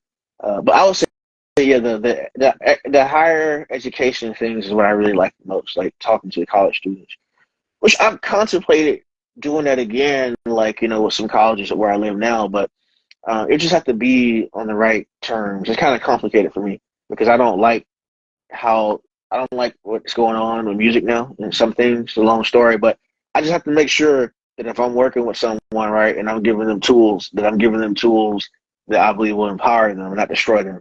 So, Gotcha. but I'm still open to working with people though. So if you're so open to working with people for like exactly what? Because So you I'm not don't. in music business anymore. So that's the cool thing is I don't care in the sense of I'm not if I'm talking to someone I'm not gonna I was never like this but I really now I'm not gonna tell you what you want to hear because I gotta pay my phone bill next week. Like I work Right. for the state of Delaware. I don't you know what I mean. I don't that's not my mo. So I'm more so wanting to help people to take this thing that they're passionate about, right, Mhm. and to refine it, put out the best product they can, and to grow as a person. You know what I mean? So I'm not when I say I'm open to helping people, I'm not gonna set up like a consulting firm and do all that. But as people come my way, good example. I forgot to mention this. I forgot to tell you this. Forgot all about this. The Mhm. A&R in me is never going to go away. I'm always going to be one to spot talent and to develop people, right? So I left the music business. I'm up here in Delaware, far away from everything. A couple of years ago, I was at a comedy show somehow randomly, and I saw this girl perform, and I was like, man, she's talented. So I talked to her afterwards, and don't know anything about comedy. I just know people and I know entertainment. And so we talked, and I was, working with her to try to get some things going. We just couldn't get on the same page, but she respected me and I respected her. And I was just like, look, I'm not ready to go back to entertainment business. I know that. And I think the lane you're in, I can't go into that lane. But I knew that she was going to be dope. And this girl ended up blowing up. She ended up being, I think she, she goes by Don't Call Me White Girl, Demona. She was on $1 Million for the Game at one point, and she does some things now. But I work with, I don't say discovered her, but I spotted her early on, years Mhm. removed from the entertainment industry, and knew that she was hot, and knew that she was going to do all these great things. And I just knew the situation wasn't for me, but I knew she was going to be dope. So that's what I'm saying. They never leave. Like it never. Like I wasn't. I didn't have a good A&R ear because I worked for a label. Like I always been good at discovering talent and cultivating talent. You know what I mean? So I'll always, if I can, help people along. But my values and their values just have to align. You know what I mean? I'm not gonna do something that goes against my values. Right. So if someone had like questions or wanted your opinions on something, are they able to like DM you or call you or email you? How would that They could, work? they can, they can send me a message in Instagram, and I'll get to them as much as I can. I'm about to get married next month, so it might be a little busy for me. But I'll get to people as I can. Yeah. And yeah, it's that. Like I'm gonna just say this. I can't walk anybody. I could, but I'm not gonna walk anybody into a label. Most likely, I'm not gonna do that. I'm not gonna send any music to anybody. But Right. if you have questions, I can answer them, and we can go from there. You could kind of just like help them build or get to where they're going as far as like the structure of the music or what you think about it or something. Like, I mean, I could give my opinion, and it's just my opinion. I'm one of millions of people, that worked in music that has an opinion. So I can give my opinion. They can take it. They cannot take it. I'm more so like I like the strategy component. So like if they're telling me what their plan is and what they're trying to do, I can tell them what my thoughts are just based on my own experiences. So they can take it from there. gotcha. Okay. We have a question here. In my opinion, the fact that you are secure in yourself and firm on your values makes your world and opinion more valuable. Those were That's true. comments. Well, so I'll speak to that. That's a good point, Tanisha. So here's the funny part. When I was in music doing A&R work, right, I used to want to do like independent consulting stuff. And so I did that and I made a little money. But it was tough because I think I told you this. And it's like when you're in it, people want to know like okay, who you working with now? They want to know like, what have you done lately? All these things. And if you're not as hot as some other A&R that they know of, right, then they don't really value you. But when you leave, right, and you're not really dependent on it for anything, then people treat you differently. They kind of like, oh, okay, well, you used to be in it. Okay, so I don't expect you to do anything. But then they hear that you know what you're talking about, and they hear that have good advice, and so they respect it differently. So now that I'm not, like I said, I'm not in entertainment, and it's not my day to day thing. Yeah, I feel like if I put myself out there, I can do A&R consulting work because again, I'm removed from it. Mhm. And I'm more confident in who I am. It's years later, years removed. But for me, like I said, I love helping people out. I mean, I love just just doing whatever I can do. You know what I mean, to help somebody along. But again, I'm removed from it, so I'm not. I feel like I understand what's going on still, but like I couldn't tell you what Atlantic strategy is or what Interscope strategy is, or what the culture in the building is now, right? Like what kind of artists they're looking for, whatever. I mean, I can tell you they're always looking for things that are buzzing and they can make money from. That's obvious, right? But I couldn't tell you like other ways of like getting signed other than just being the best you and putting the work in. Gotcha. That makes sense. I mean, I could tell. All right, I'll say this. I could tell you the things that you shouldn't say to A&R if you meet them, probably, and the things you should say. So I could say that really quickly. Like that doesn't change. Um, I heard somebody say this recently. He said, like, I think Ice-T, he said he's friends with a billionaire. And it was like, if you're friends with a billionaire, right, Hmm. the last thing you need to do is to ask them for money or try to pitch them on anything, right? He was like, just be around. If they ask you for advice, cool, you can speak to it. If they want to take you somewhere, then cool, right? But don't sweat them. And so the same thing I think as an A&R. If you were out somewhere and you met someone, like, oh, they're an A&R for a set like right? First of all, they get a lot of people coming at them for stuff. They get lots of emails, lots of music, all that stuff. So I think if you don't have anything conversationally to talk about, then you shouldn't really be saying a whole lot. You can meet them. Hey, how you doing? Introduce yourself. You can introduce yourself as an artist if you want. But really, I think you make that initial introduction, right? And then let your product speak for itself. So that when they see you later and they're making inquiries about who you are and what's going on, then they'll connect the dots. Oh, yeah, I saw you and you wasn't even sweating me. And that makes you stand out. You know what I mean? So, like, because honestly, there's nothing to say into their interest is peaked and they coming after you. If you knock on their doors and trying to bother them, and I'm gonna be real, you're probably opening yourself up for some scams. Because most of the people, the fake consultants and fake A&Rs, like those are the ones who, will tell you if you pay them this amount of money, then they're gonna put you on. Real A&Rs ain't doing that. Like, I'm not saying real A&Rs don't get money for doing work on the side, but they're more so concerned about the big picture.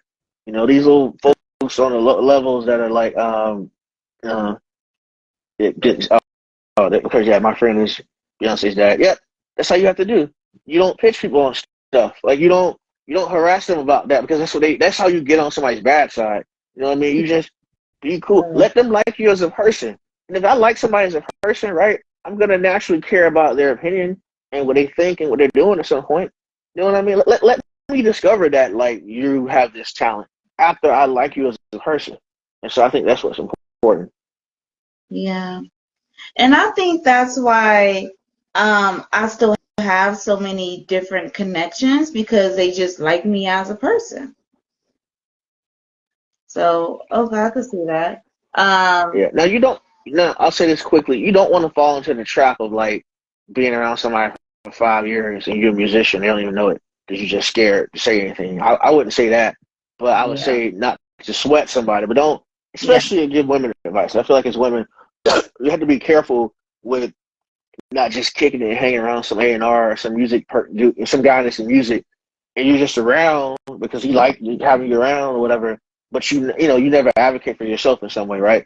So I Yeah. think that it's a red sign, it's a red flag if you're around somebody for years and they know you do music, but they never ask you anything about it. That means either A, they don't believe in you, they just don't want to say nothing, or they don't see you like that. You know what I mean? They don't. So in those cases, I'd be very careful with that. Mm, that makes sense. Yeah. Because sometimes they probably just want you around just to try to mess with you. You know what I mean? Or whatever, just to have eye candy on the side. And, it's a lot of ways with that one. Yeah, and I think that's the case. Like I said, it's like, I mean, you have to be the one to decide if you're gonna let somebody use you or not. So if you want to just be around somebody, you know what I mean, you cool with kicking in their house and just chilling with them and going to award shows and doing all this stuff.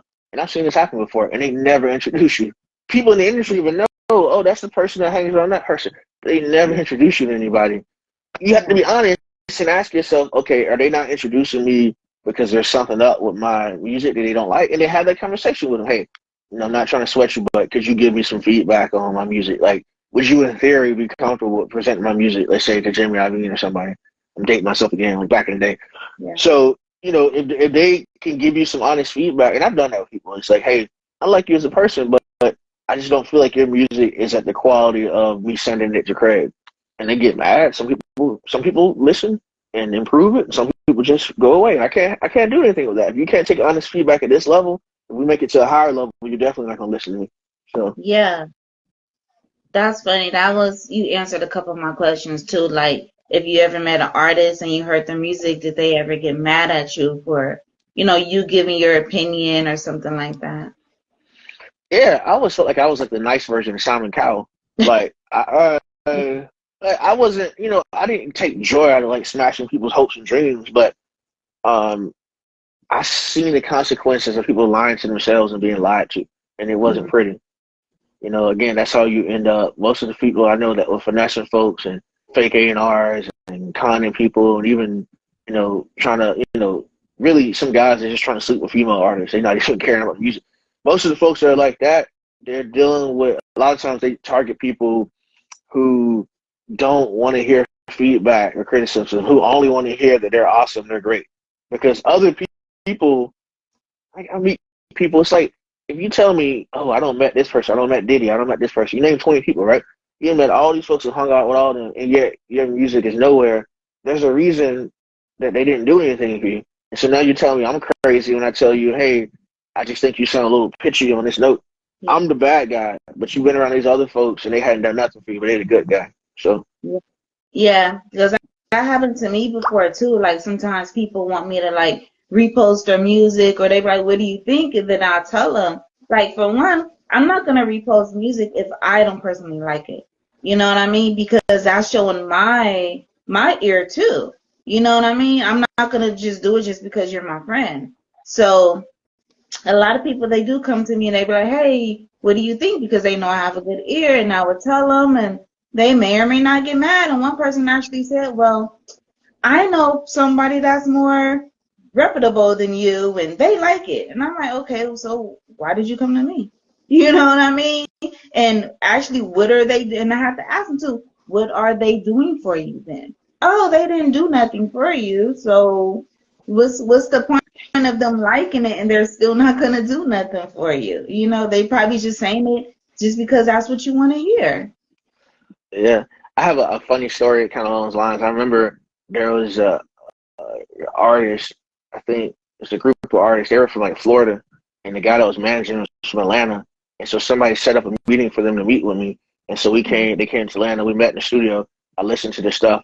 I didn't give them terrible feedback. I just told them there were some things that I thought they could work on, but I saw the potential, and then we could create a plan for me taking it to the label. But I wanted them to work on these things, and they didn't want to hear none of that stuff. And I remember one of Right, the guys, like we were outside, and me, I'm not. I never portrayed myself as being anything other than who I am, right? I'm not a pushover, but I'm not someone that's trying to act unnecessarily tough. I'm just me. And so this guy rolled up on me. He was supposedly he told me he was a bodyguard, right? And then later he ended up being. I think really he was a street dude that was funding Nate's stuff, but his kind of cover was he was a bodyguard, and I knew that. And so he rolled up on me and he was like, "Hey man, I'm McDaniel Street blood, cuz." And so like I know McDaniel Street is on the west side of Atlanta. He's like telling me his set and telling what he about, and I'm like, is this some kind of scare tactic? I don't know. Like what are you right, hoping to prove through this? Like at the end of the day, okay, I hear that and I respect that. I didn't take no money from you. right, I didn't lie to you in any way. So that's on you. So if you think you're just gonna thug your way in, like, yeah, you can do that with some people, right. but at some point it's like, bro, that ain't gonna work. So I laugh at that. It's like, all right, you didn't like what I told you about your music, but you're gonna try to threaten me. Okay. Right, right, right. And like you said, it may work on some people, but by the time you get into the label and start doing music, it's gonna be a top person that's not scared of you, and they're gonna say that your music sucks, or they're gonna show you. Not only that, I'll say this too. One of the reasons in all my years in music, I feel like God blessed me for sure. But one of the reasons that I never encountered some certain things is because like I didn't show that. Like I was around a lot of sharks and I was around a lot of people that been involved in all kind of things, but I never came across to them as somebody that you know what I mean that was trying to be something they weren't. So my point being is that I feel like if I had tried to be harder than what I was, right? If I was Mhm, carrying a pistol on me and shoot, if I tried to be something I wasn't, I was around people who really were that, mhm, and you only gonna find out when you find out. Like I was around people I found out after the fact. The quiet person in the room that was in the corner of the room who was investing in different people, but he was cool, cordial, you know what I mean? Kind of guy. He said grateful for you ate his food. Just a real laid back dude. That was the boss that was in the corner. That like I was in situations I found out later on. This one guy I met was like one of the biggest drug dealers in the South Side of Chicago. mhm. A real serious street guy, but you would have never known that because he was just chill and just he didn't have all the noise around him. So my point being, if you're trying to be tough or you're trying get an attitude with people, you better be prepared to go all the way because you don't know who you're dealing with. You might say something to the wrong person who really do got people on his side who will do something about that. So I'm saying for me, I never had issues because I was just always solid. I tried to do what I say I was going to do. If I couldn't do something, I tell people that. I never took no money from nobody in no kind of finessing way. I was always just straight up. I mean, I like the Bible says, "Let your yeas be yea, your nays be nay." That was my motto when I was in the music business. Mm, that's a good one. Um, you have a question that says, "What's your cost to do more interviews?" YouTube old school. Oh, well, we can talk. Yeah, I love to do something. Like I love to. I want to work on like a book, and I jokingly say that I failed in the music business, but I didn't really fail. I failed by some criteria. I think of what success is for some people, but for me, I think I succeeded in the things that I want to succeed in. So yeah, just shoot me an email. We can talk. Like I'd love to. This is my first interview in like 10 years probably. So I'd love to get back out there. I have a few more questions. I know we're going. Do you have to go, or do you want to keep talking? No, we can keep talking. This is good. Okay, because I know you also say you have to be somewhere, so I'm gonna respect that as well. Nah, Um, fine. This is good. okay. All right. So remember back in the day when we had to do like EPKs and send it out to, music execs and stuff. Do you think nowadays people still need to do that? I mean, I'm sure there's some people that value that, but really your work is supposed to be your EPK, like your resume, like your now maybe in the place of EPKs there is like okay, if you have a buzz right and you're doing things in the city where you're at, if you want to make somebody at A&R whoever aware of what you're doing right, then I imagine you can send them your metrics, so you can send them here's the song, links to the songs I have on YouTube, and they can see how many views you have. Mhm. Here's my analytics information for my site traffic or whatever. Um, here's all the other things that I've accomplished, and they can see that. I and maybe I'm kind of going against culture. You're going against the grain when I say this. I wouldn't advise sending a bunch of unreleased records to A&R to label, especially Um, nowadays.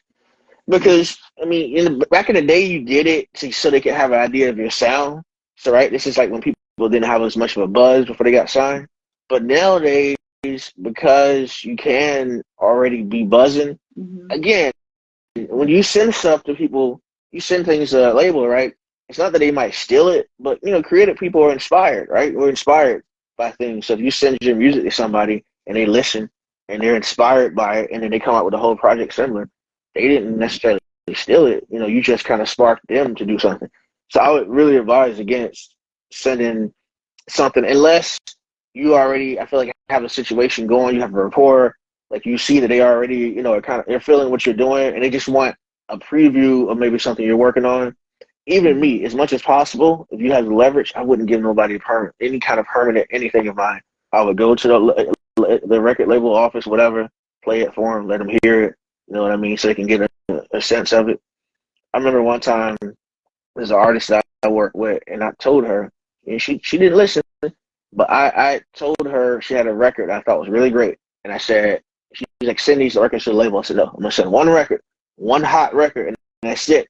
And I sent it to Craig, and they flew us to New York, right, for a meeting. And I told her the strategy. I said, I know you've recorded a million songs, but we're going to play them 3 records that we already went through. Like I was like a DJ. We're going to play them these 3 records in this order. And I want them to see this aspect of you, then this, and then that. And this is going to make them think about that. And then you're going to hit them with this, you're going to hit them with that. Had a whole plan.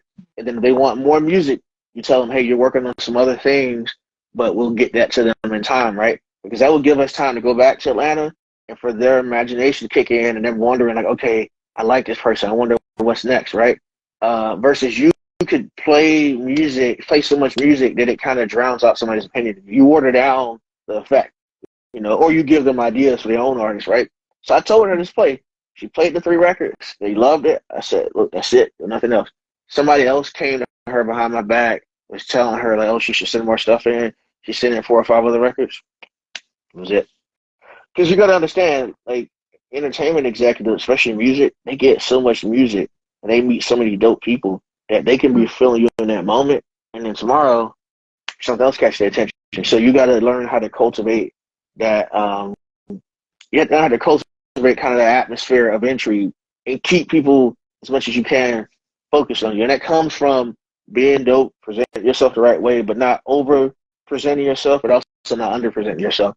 So to answer your question, you can send an EPK. I don't think there's anything wrong with that, but I think it's not necessary if you have other things going on. Gotcha.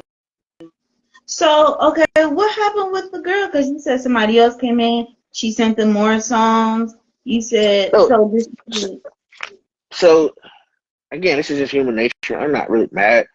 People believe what they want to believe. So imagine somebody like me come along, right? I'm talking to you, I'm telling you things that make sense. Then the label flies us to New York. So not like I'm just talking. We get flown Right. to New York.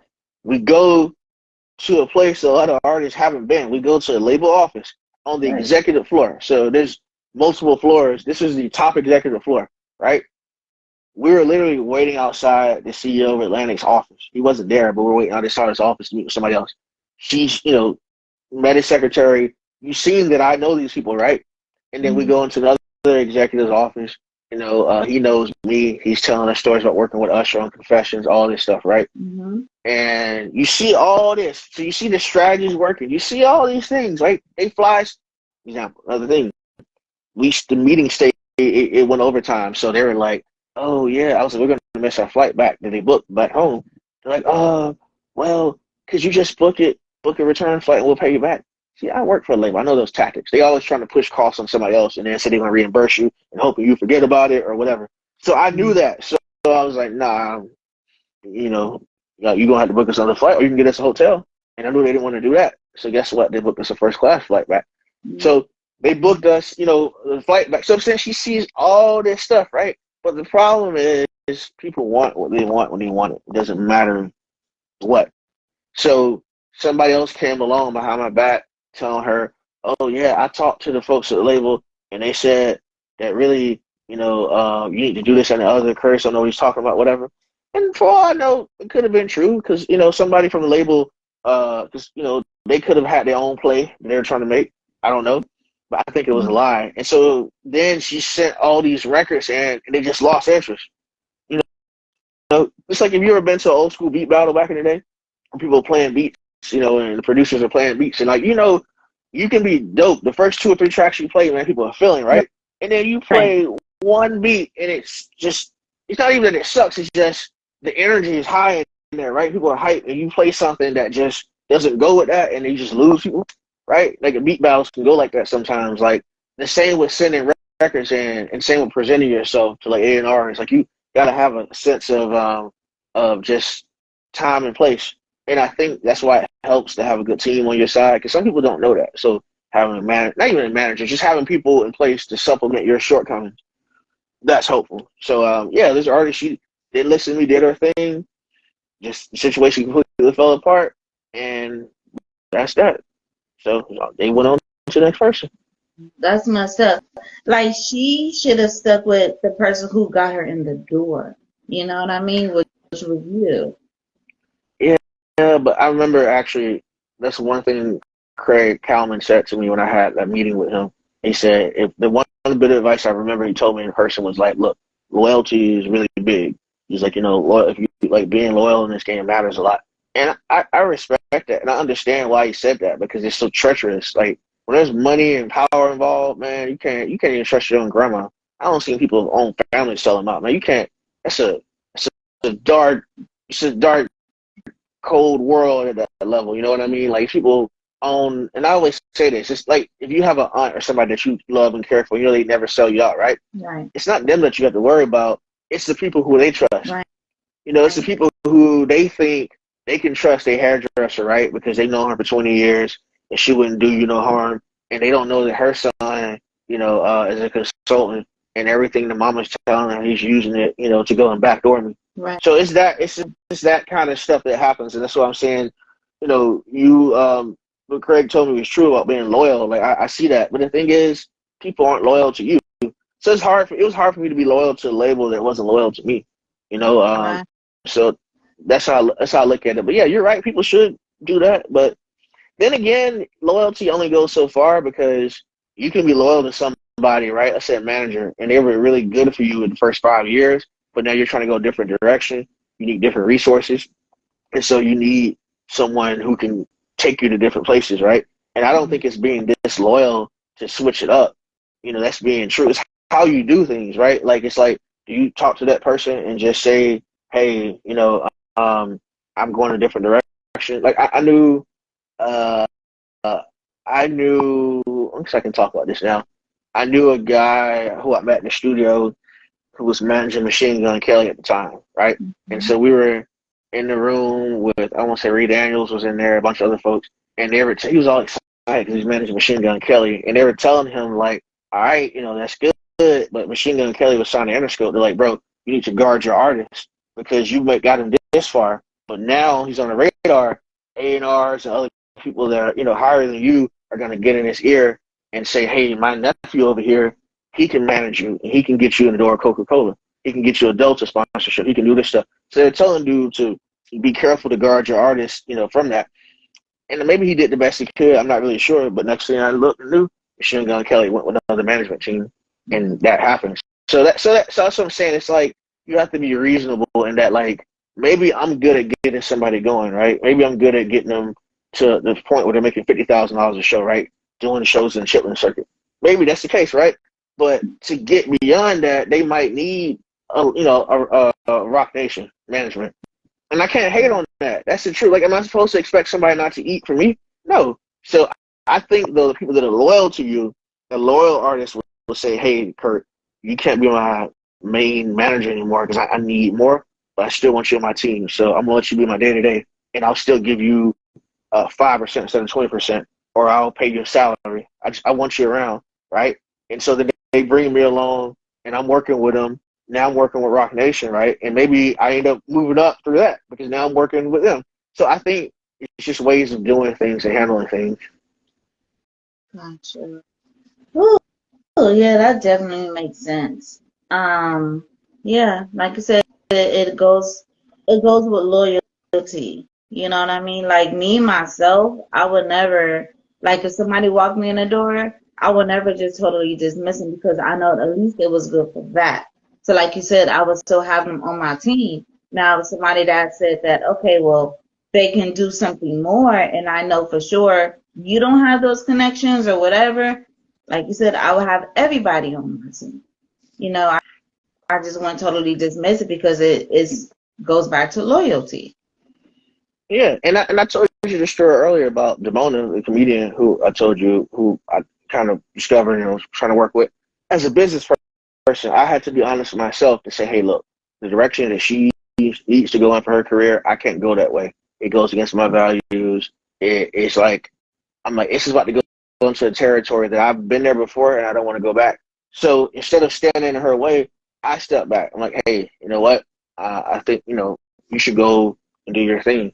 I didn't try to hold her back because I couldn't join her on that journey. You know what I mean? And I think that's sometimes people do that. Like if they see, even if you're a manager, say, like managing, working with folks, with artists, an artist could get jealous, like a main artist, right? I've known some situations where people they can't manage multiple artists at once because their main breadwinner artist doesn't really want them managing somebody else. For good reason, I get it, because you feel like maybe their attention will be there when it should be on you, but it can mess you up because what if that person decides to go another direction, which they're entitled to do, right? And then now I'm left with nothing. You know what I mean? So it's kind of tough because in the music business, you got to always be hedging your bets, and ready for the next thing. But it's like, how do you do that in a way that doesn't make you a savage? That's $1 million question. Right, right. Okay. Do you listen to music nowadays that's on the radio? Not really, not as much. Like, I mean, things trickle down to me here and there. Like, I visited a friend in Florida last weekend, and we were just hanging out, and he was playing me stuff, and I'm like, oh, okay. But I mean, I feel like I'm in that like 35 and up club, that like old, like that blue lights in the basement, old school type club. Like I like listening to a lot of older music, and a lot of. I'm not gonna hate on all newer music. There's some stuff that I'm fine with. A lot of things again just doesn't line up with my values, and so I don't listen to it as much. It doesn't. You know what I say? The analogy I use is like being lactose intolerant, right? Like you could like ice cream, but it just might not agree with you. So like Yeah. I like trap music. I like hood music. There's a part of me that always got along very well with real street folks when I was in music, because I think my nature is very direct and very just unassuming, and people rock with that, and I rock with them. But the problem is everything that comes with that. So I like production. I like hard hitting 808 production, right? But I don't like everything that comes with that. You know what I mean? And so it's like it don't work well with my system. I could ingest it, but it doesn't. It's not good for my spirit, and so I don't. I can't vibe with it. So yeah. So that's why I don't necessarily, you won't catch me just like out listen to just all the latest and newest stuff. But I'm not. I will listen to things as they kind of come across my radar. Gotcha. And that's a good way to put it, like being lactose, because that's like me. I could listen to it and I could take it, but I can't take too much of it. You know, it'd be sometimes like an overload. It's like, okay, that's enough. Now let me move on to something else because it's different from the music back then. And do you feel like since you was an A&R compared to the music now, would you have signed any of these new artists?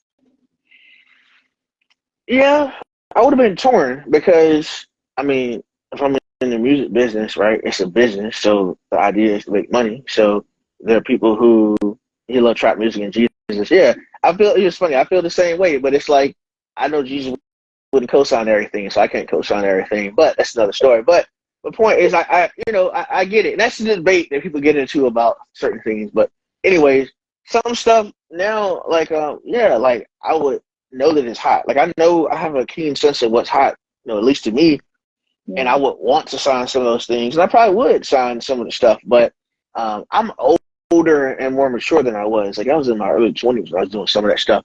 And so it was all new to me, right? It was all an adventure. It was all, I remember being in the studio on Bankhead, because my mom lives on the west side too, but being in a studio that was like a studio slash pool hall slash barbershop slash trap house. I mean, it was playing music. It was shooting pool. People smoking crack outside. It was like, wow. It was, freaking guns. It was wild. I was in those environments and it didn't faze me. Like I Right. was always around stuff like that. I remember being in another studio putting music on my hard drive. Somebody was like smoking meth, weighing coke up. It was AK-47 by the door. It was that stuff going on. And when I was younger, it didn't faze me because I'm like, well, I know what I'm here for. So I'm probably young and stupid, but I was like, I don't care. Like I ain't touched nobody money or drugs, whatever. So I'm straight. But Right. me older now, right? Like I know what comes with some of that stuff. Like I know like what I was giving somebody some advice. They're talking about their brother doing the trap music or whatever, but he from the suburbs. I'm like, bro, let me tell you something. Music is more serious than people think. So you put that stuff out there, like you put out there that you the realist and that you ready for whatever, and that you this and other, right? And you start Mhm. doing shows. You start doing shows in them Chitlin Circuit cities. I call them first 48 cities. You start doing shows in Birmingham, Shreveport, Augusta. You start doing shows in places, right? Putting that out Mhm. there, and you see what come back to you, and see if you're ready for that. I Mhm. know me. I know what comes with that, so I know that I don't want that. Like how you gotta be strapped up like crazy. You working in that world with with that what I mean with that kind of music. And again, I like the music. I like how hard hitting it is, but I don't like the content. So me being older, no, I wouldn't expose myself to that. Man, I'm not trying to be around that kind of craziness because like God blessed me to survive all that one time. I'm not gonna test it again. So that's just Mhm. my opinion. I know because I'm older, I would not put myself around that, and I would advise people like if you're making that kind of stuff, it's like, hey man, are you ready for that? You ready for what come with that? You Right. ready to be extorted? I mean, you ready? People to be kidnapping folks in your family for ransom. You ready? All them stories that y'all never heard, but I heard. I mean, all the stories about rappers getting extorted in Cincinnati and Cleveland and these places. Again, because they put out an image and I guess vibration, if you want to use that term, frequency that wasn't them. And so then, people who were really about that came to see, are they really about that? And they weren't. And so they had problems. And then the label had to step in and pay people off and all that kind of stuff. So Right. So, okay, so have you seen a lot? I mean, I guess it kind of goes to it. A lot of fake it till you make it. If you're not really living that life, if your jewelry is not real, this whole image type of thing. I'm pretty sure you've seen all that, right? yeah, I mean, I think a lot of things in this world we live in are smoke and mirrors anyway. So of course the music business entertainment is gonna be that. So yeah, that's not necessarily a bad thing in some aspects, right? So if you not even faking it. So let's say like you cannot have a whole lot of money, right? But you still carry yourself like you got purpose. You still carry yourself like somebody. You don't go meeting with labels or producers acting like, man, I'm down to my last dime. They don't know your gaslight is on in your car, right? You Right. know it, but they don't know it. And so because you don't want to negotiate from a weak place, in my opinion. You don't want to Gotcha. you don't want to be in the entertainment business so people know that if they don't cut you a check, then you ain't gonna be able to pay your rent. In Yeah. my opinion, like there are people who are kind of like paternalistic, so they like the idea of helping people out, right? So if you notice that, like I notice that now in my current role, I'm a leader and where I work, and so I notice that there's some people I manage that they like to be asked for, they like to be for me to inquire for them about different things and ask them questions and ask them what their expertise, right? And so I noticed that, so I do that when I can. So there are people you'll meet in music who like they like to know what's going on with you, and they want to invite you over to their kids' birthday party, barbecue, and they want to know what's going on in your life. So those are the type of folks that you might give them some insight, like, hey, yeah, I got to make some moves sometime soon, so that I can, do whatever I need to do financially, right? But I think you should never bring anybody all the way in to where they know that, like, man, your life's getting cut off tomorrow because it's just negotiating from a weak place. So yeah, I'm saying in that sense, faking it till you make it. I would say yeah, like not telling people maybe how dire your situation is, but the fake jewelry, all that stuff. I mean, that's some rap stuff. People ain't doing that elsewhere. I mean, people not doing that exact thing. I feel like in other genres, they're faking in other ways. But like we do that fake jewelry, borrowing your cousin's cars and all that kind of stuff. And I guess it can work. It serves its purpose. But I would say to not fake it till you make it in the wrong way. Like don't fake being a gangster until you make money and you can hire security. Don't do that. Gotcha. Because people really gonna test you, you know what I mean? That's like, I think it was City Girls, and so when I think it was Miami, are you really about that life, that nasty life, the whatever, whatever? And she admitted, she said, it's just an image. It's just a song. She said, I can be, and maybe sometimes or whatever, but she didn't start off like that. Yeah, and then the thing is too, I think like me, I can look back and fortunately I don't have things to really feel bad about because a lot of stuff I worked on, honestly, some stuff got blocked and never made it. So I don't look back with regrets. Like I don't look back with regrets like man, I wish I hadn't put that out. But I think some people will in the future look back and they have to say, man, I'm a different person now. But when I was younger, I taught a whole generation of young men that it was cool to do X, Y, and Z, or young ladies it was cool to do X, Y, and Z. And so they have to live with that, they have to account for that one day. And so that's what I think sometimes people don't think about that when they're younger. They're just making money and having fun. Yeah. So. Yeah. Right. Somebody said, sometimes it may not even be faking it. It may just be their minding their business. Yeah.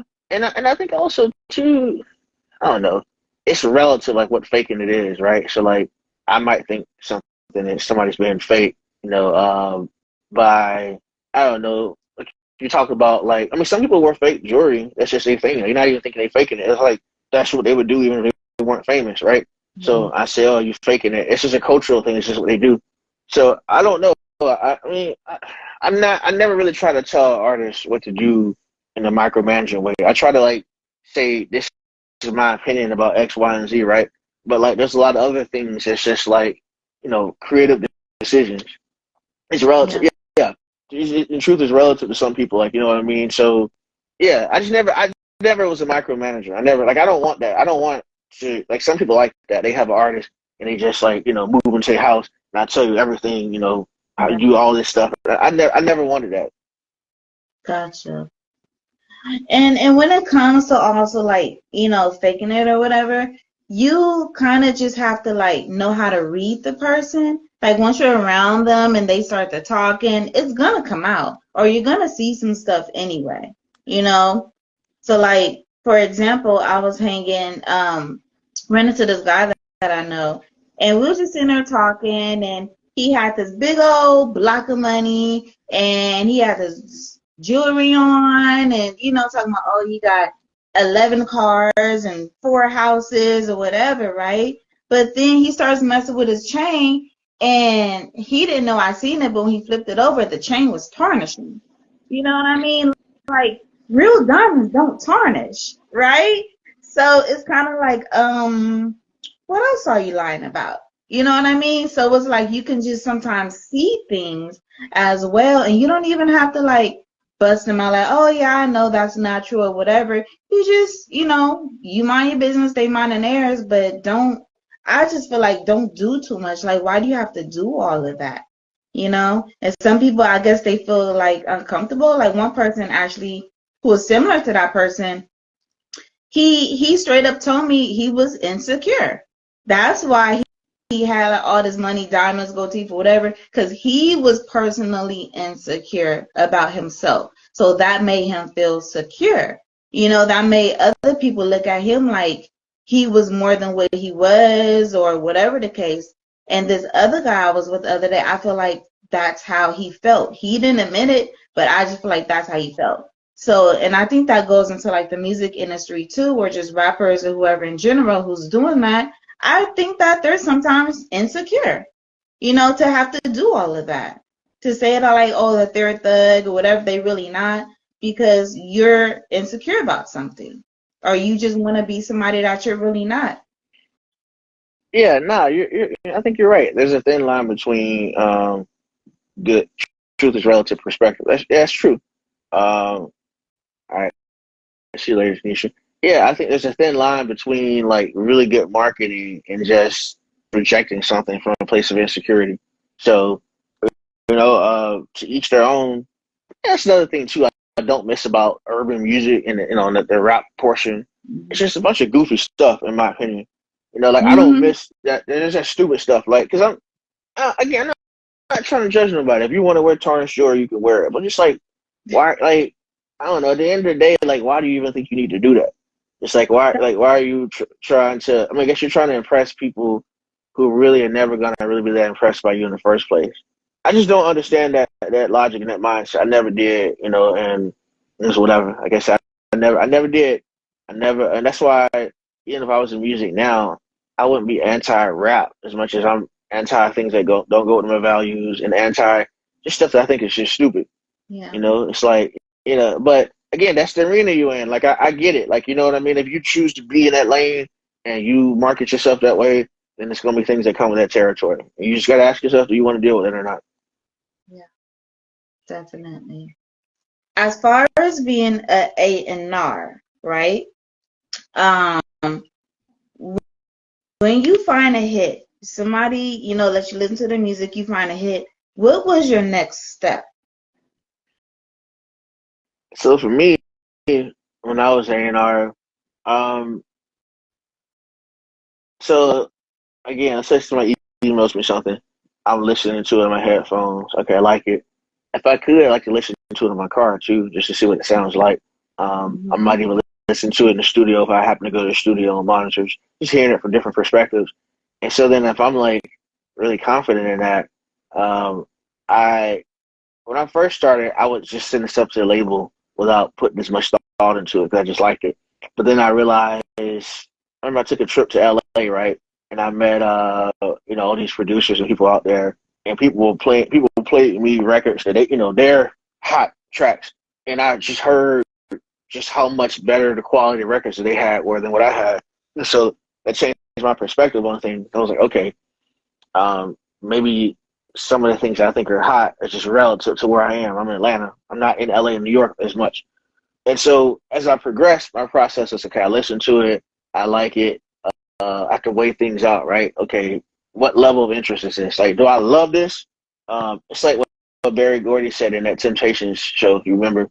He said they had an A&R meeting and they were voting on whether something would be a single or not. And we were like, oh yeah, I like it. And he was like, if you had $1 in your pocket, right down to your last dollar, would you buy this record or would you buy a ham sandwich? And people were like, Mm-hmm. Yeah. and so I had to develop that mindset of like, all right, am I willing to like gamble my career on this record? And if the answer is no, then it's like, okay, I wouldn't send it in. I tell tell the artist like, I don't think this is a hit or whatever. Because A&R once told me that 80% of the material that we receive is neither good or bad. It's some stuff on the tail end of bad and some stuff that's almost in that 20% of good. But most of what we receive, it's like it's not terrible, but it's not great either. And so a lot of Mm-hmm. times, most of the music I receive fit in that category. If I really like something, right, then I was gonna send it in, to a label and let them listen to it. And it just depends on who I sent it to, what they want to do with it. There are some people that manage producers and songwriters, so they heard the record, they might be more interested in who wrote it or who produced it. Some people that manage artists, they might be interested in managing their artist. They might be interested in getting a record for their artist. Who knows? So Yeah, that was the process back in the day, and then things just kind of take on a life of their own after that. gotcha. So if you seen an artist, say if they physically gave you their CD or you seen them perform and you got their CD, listen to the music. Say if you don't like the music, but maybe they have some good dance moves. Maybe you could bring them in as like, okay, this could be a good choreographer or something like that. So that's tricky. I'll give you another bit of advice, right? I used to tell my producers this. So I'll give artists advice based on what I told my producer. So I used to work with and kind of manage a producer one time, and he was always worried about like whack artists and rapping and stuff, right? And I understand. But some of them had the money; they were willing to pay.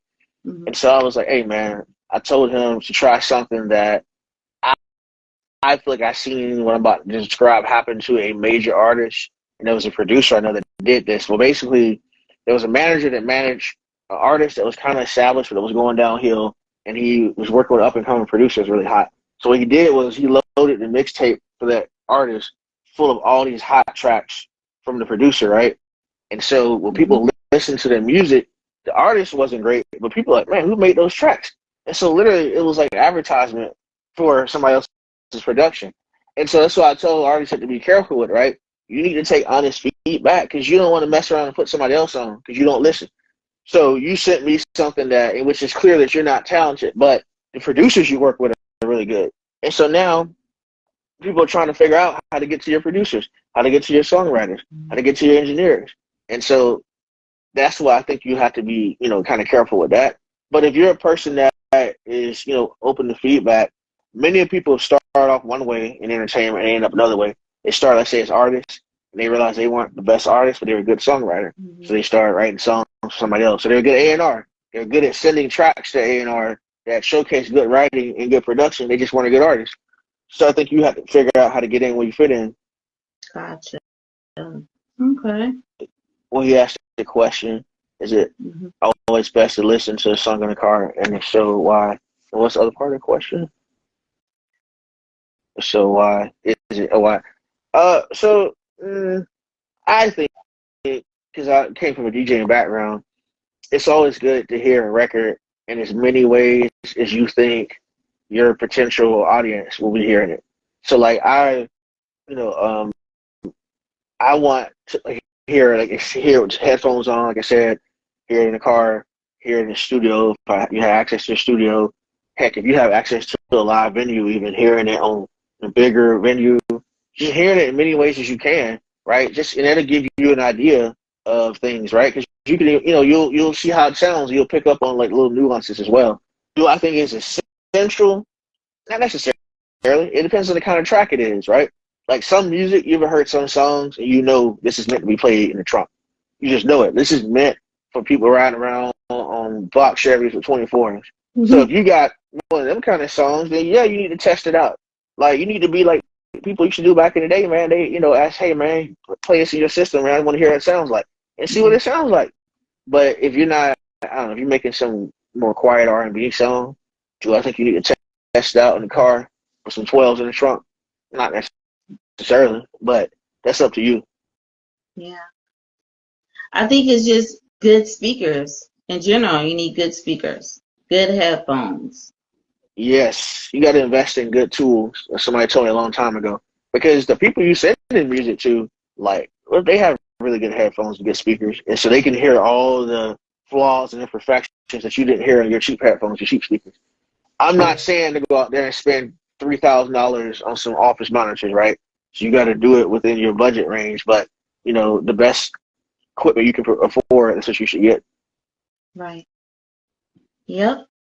That's why they have good speakers in the studios and things like that, because you can't, if you don't have good speakers, you're just going to listen to flat music.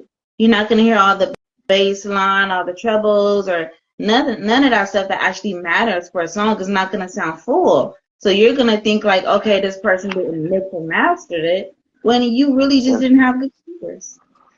And it's funny. This brings up an interesting point too, because so the world that I'm in now, when I tell people, hey, when I was in music, people used to test songs out in strip clubs. Yeah. The world and the space I'm in now, they like look at that like crazy, like what? Because a lot of people live around now, like oh, strip clubs is evil and all that stuff.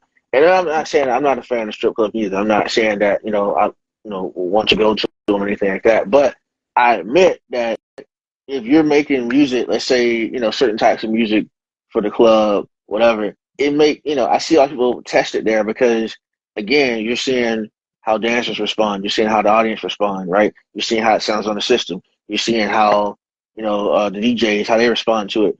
So it makes sense, you know what I mean? But I think who aren't people that's not from Atlanta and that don't do music don't understand that. They just look at me and scratch their head like, what?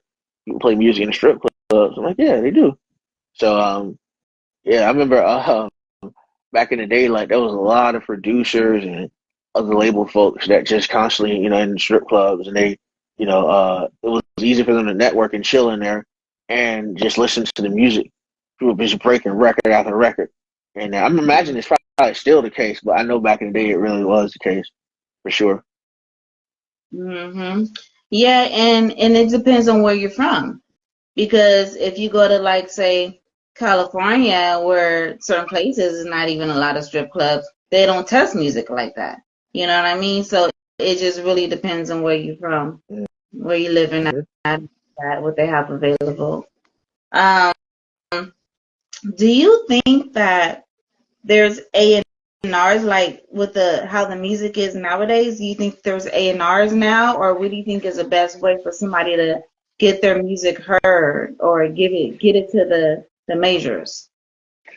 I mean, well, seeing that I still know a few people that are A&Rs, at least one guy that was over at where was he at Motown. Sean Barron, my dude Sean, shout out to him. I think now he's doing his own thing with Ty Dollar Signs. They have a production company or label, Hmm. and then the other people that I know that are doing stuff, I know that yeah, they're still A&Rs. Hmm. I think that their purpose, there's different types of A&Rs, right? You still have that musically inclined A&R, right? So the person who can go in the studio and knows what to tell the artist or producer, right, in order to get the record right. You still have a few of those, not as many. So you got that person.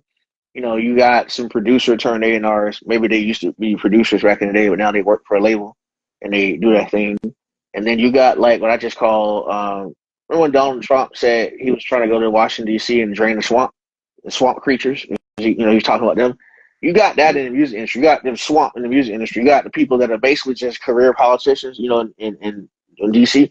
You have the career industry folks, or I mean, another way of putting it. What you remember Jeezy on the music, you call them industry niggas. You got that.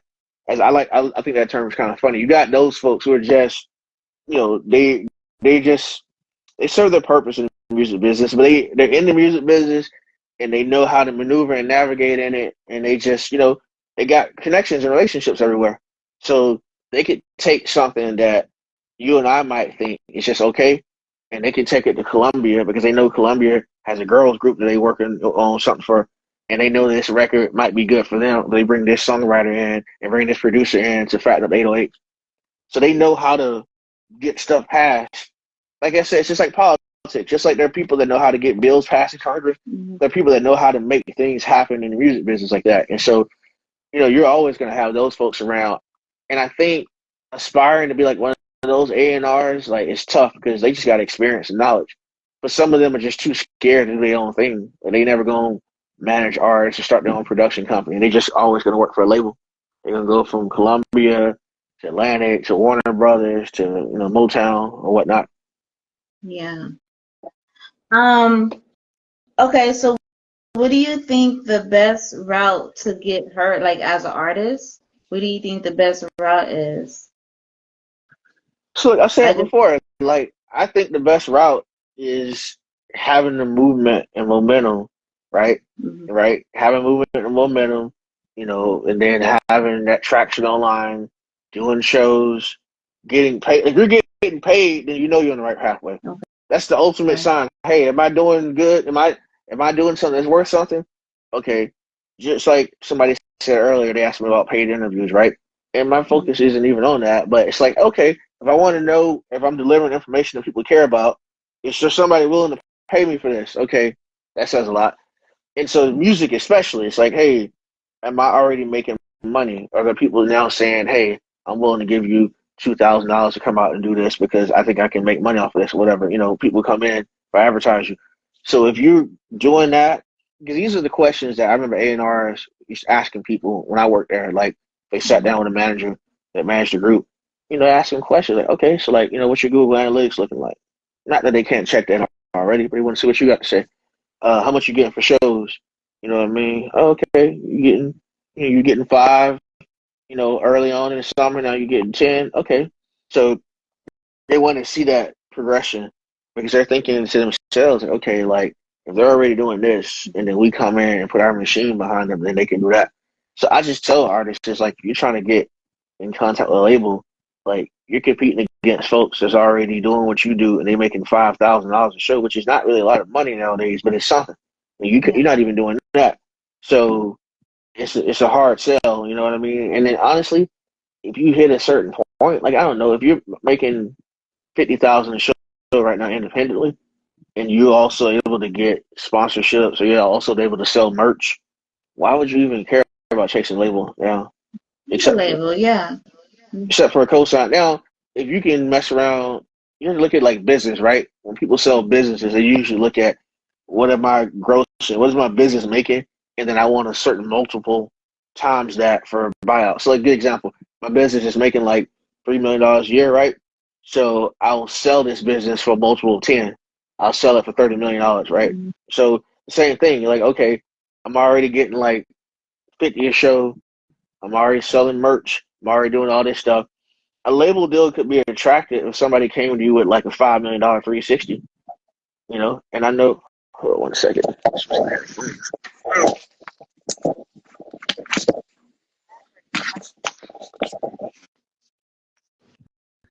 Can you hear me? Yeah. Okay, my bad. Oh, the headphones died. But yeah, like if you already are making money, I'm not against 360 deals, and I'm not against deals in general. It just has to make sense, whatever your financial goals are. So it's like if you know, I feel like if you're able to hang in there and money's not an issue, then you shouldn't do a deal with a label unless they lay out a plan that can help you to market and do other things that you can't do. Otherwise, I think you're kind of selling yourself short in the short term for money you really don't need right now. And then long term, you screw yourself. That's how publishing deals are. I had a producer, you should tell me that. There are people that make publishing deals right for 50% of their publishing in the short term, right? Let's say for 100,000, 200,000, and then their first publishing check is like 50,000 or 75, 100,000. So you think to yourself, what? I got half of that. So if I had held out, I would have made that money they paid me up front for that deal anyways in a few months. So, I think that's just how you have to think about it. But it's different for different folks. You got to do what works best for you. Yeah. Now, okay, so in Atlanta, there's a lot of open mics, and you can perform here, pay this, and stuff like that. Um, I know that was something that you were also doing too, like you would be a judge or like a showcase or something like that too. Now, as far as like being an independent artist, we would have to pay like $50 to perform and $100 or whatever, $300. Um, do you think that that's worth it? Because as an independent artist, shouldn't you use your money towards something else? But then again, you also want to be heard and be seen. So do you go ahead and pay that? I mean, the analogy I liken it to is like, how they say don't go to the grocery store when you're hungry? Like it's good to Yeah, go shopping when you're full. yeah, It's similar. Like if you just go to the grocery store, right, and I just put random stuff in my cart and I just buy it and bring it home and just yeah, figure I'll make a meal out of it. I mean, it could work out, but it's better if you have a plan because then you okay, can plan it out. Like, okay, I'm going to get this to make this meal, and I'm going to make this to make that meal. You're purchasing, in other words, is within a greater plan. And so I think the same thing with, with artists. I used to tell them, you got to treat your budget and the money you have the way you would if you had a $10 million budget. So am I against paying to be in showcases and stuff? No. It just, why are you doing it? Are you just doing it so you can feel like you're doing something, or you can take some pictures and put something online with no real strategy in mind? That's a waste of resources. But if it's a plan for it, you're like, okay, first of all, doing showcases is a great way to get performance experience. So that's never a bad thing. Doing showcases is also paying from artists we listen to. Yeah, people did that. Doing showcases is a good way of networking. It's a good way of also, like I said, hearing your music in a venue, like we talked about earlier, and getting someone to record you and get some footage. So if you have a plan, then you might not lose. What's bad is doing showcase after showcase after showcase for years and years, spending money on that stuff with no real plan, just hoping that T.I. gonna put you on at the Grand Hustle Yeah. open mic. Yeah.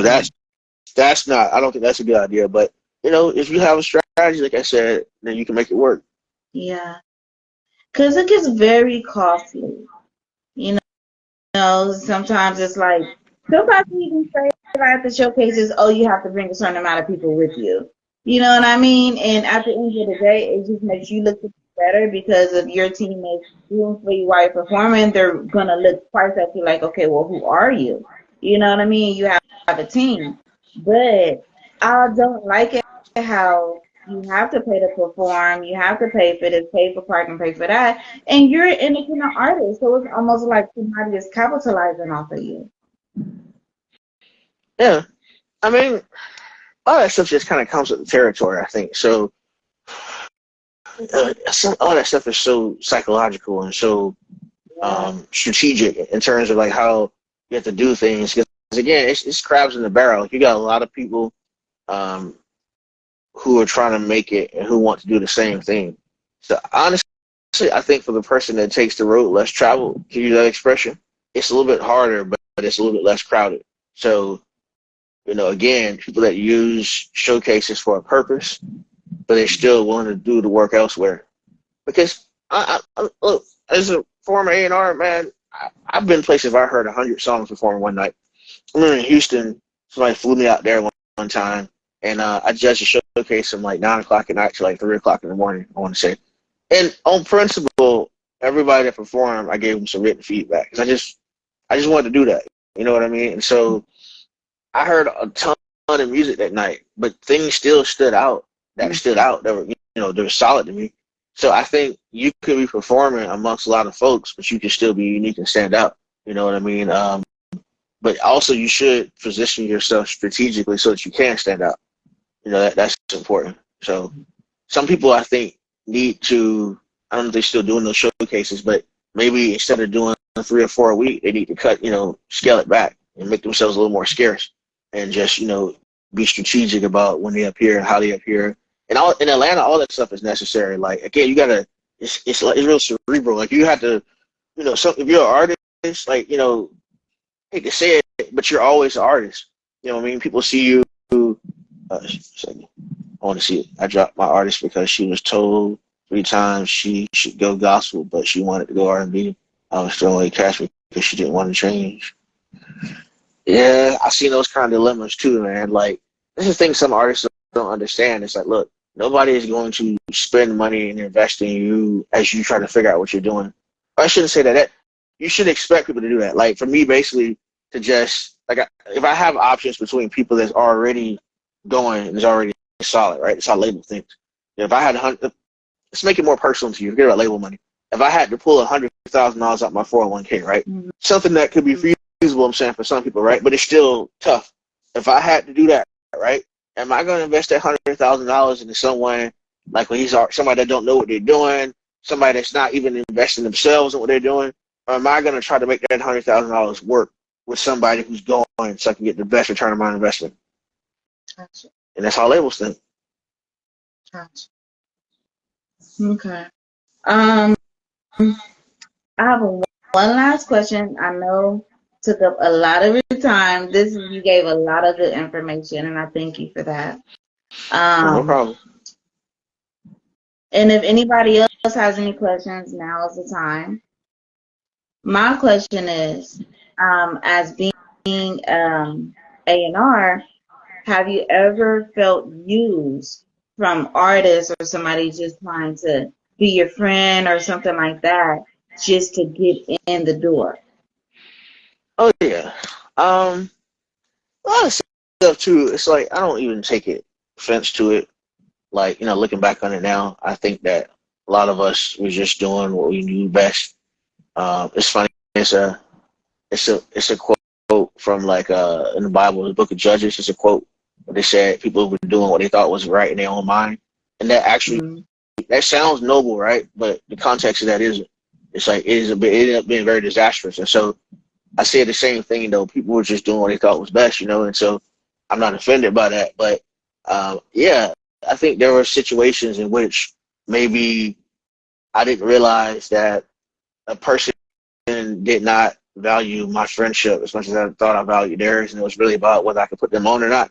And fortunately, I can say for myself, like one of my goals when I was in music is like I didn't want to get any any romantic relationships with artists who I work with, or like honestly anybody that was even doing music, because I feared that it's like, what if the foundation of this thing isn't what I think it is, and as long as I'm helping them out and putting them on and taking them to the Grammys, they happy. mm, But if I decide to leave music, then what? And mm, so when I stopped, working for a label, yeah, there are people who they reached out to me, hey Kurt, how you doing? You still got the latest one sheet with all the information what they're looking for? I'm like, yeah, I don't work for the label no more. Like, oh, okay, all right, talk to you later. Yeah, I experienced that. One of my friends who worked for a music festival, he really experienced that. Like, there are people that every year when the festival was going on, they hit him up trying to get free tickets or free passes, but they never talked to him any other time. So every year, like clockwork, they hit him up.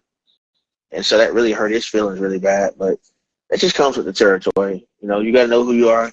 And if you know who you are, then you know who's really for you and who's not for you. yeah. And I think that also goes with an everyday thing too. It's like people want you for what they want you for.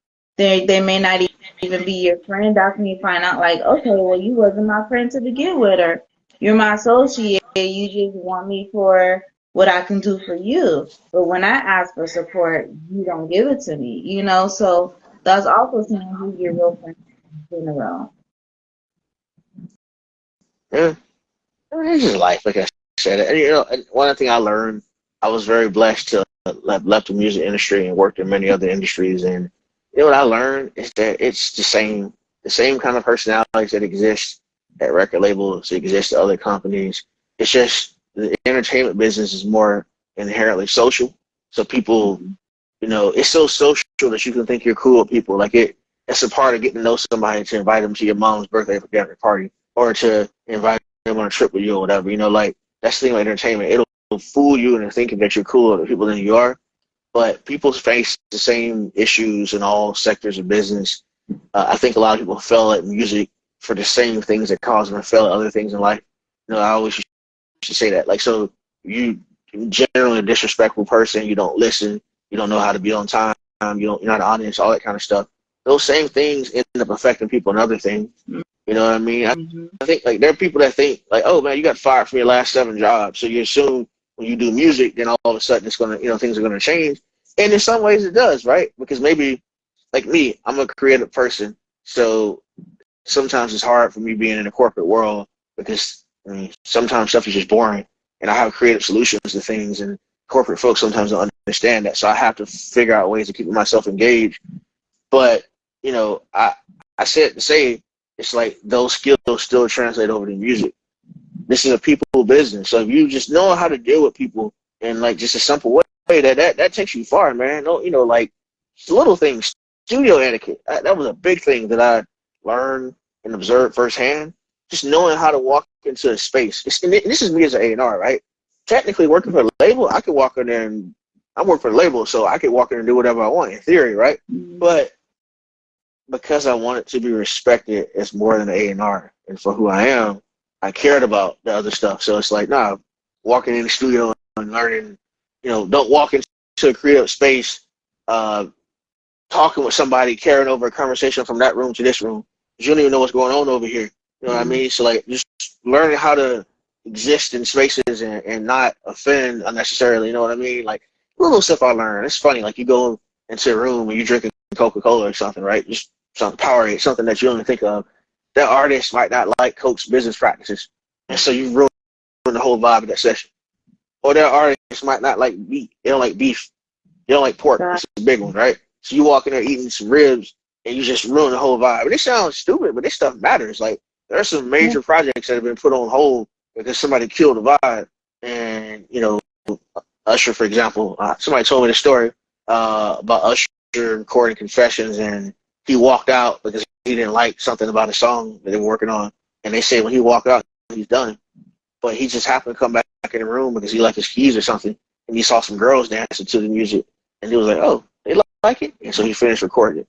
So that stuff I'm saying, like that's the A&R stuff, knowing how do you can you get Usher or somebody like that to record the song, to finish recording, they walk out, right, and to still believe and promote it once it's out. That's the A&R magic. Everybody can't do that. Gotcha. You have to make them believe and stay interested in And a lot of times that comes from um, people skills, understanding people, getting to know them, building trust. Like I learned that just because you get hired by a label, like I could get hired by Warner Brothers or somebody tomorrow. That doesn't mean that I can instantly go into a session or something with I don't know who signed it. Let's just say Toni Braxton. I can't just go into a session with her. Hey, Miss Braxton, I'm new A&R, so I'm going to come here now and talk to you about your project. it. No. That's what those people that have been around in the industry for a long time. It's helpful because they know people, so they can do that. They already have those relationships. Like I can't, I don't care what label I work for. I'm not going to just walk in the studio with Tip or Jeezy or somebody and just like, oh, I'm an A&R, so blah blah blah blah. It don't work like that. Gotcha. Okay. Let me see. Does anybody have? Oh, somebody said something. Put he in front of Blackstreet 3 and so forth. Anybody have any questions before we log off? And I hope y'all was taking notes too, because we gave a lot of information. Is there anything? Huh? No, go ahead. No, I was just gonna say, is there anything that you wanted to say or give advice or anything to sum up everything? So, I don't know. I might have to think about that. Say it for next time. I just, I think that music and entertainment, music is a special thing, right? And thanks, I appreciate it. Music, it's a special thing, right? And it's something that like people will willing to to put their everything and anything and spend their last dollar on it, right, to make it, right? And that was something like, even though like I'm not met people who I didn't think were talented or whatever, I still had to respect the fact that man, there are people that are like putting everything into this, right? And that sounds noble, right? Like, oh man, but one thing I learned is that you can go really hard in the wrong direction too. So my advice I would give is don't pat yourself on the shoulder for like how hard you grind, how hard you work. Make sure you're going in the right direction in life. You know what I mean? Or even with music, make sure you're thinking about the music I'm making. How am I going to feel about this 20 years from now? How are my kids going to feel about this? You know what I mean? How does God feel about this? How does all those things that people just don't think about in the moment? You know what I mean? And try to have a more long-term view of what you're doing. Don't make short-term money moves. People don't respect it anyways. And even if you're not making much money now, still carry yourself like you're getting a million a show. So then when you do get a million a show, it won't be unfamiliar. You would have already been there. So you know how to operate on that level. And you're already thinking about what's next.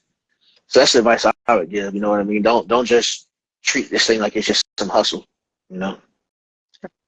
Gotcha. Yeah, because a lot of people, they are definitely just doing it just for fun. It's like, oh, okay, well, I'm just throwing songs out there just because, but they're really not taking it seriously.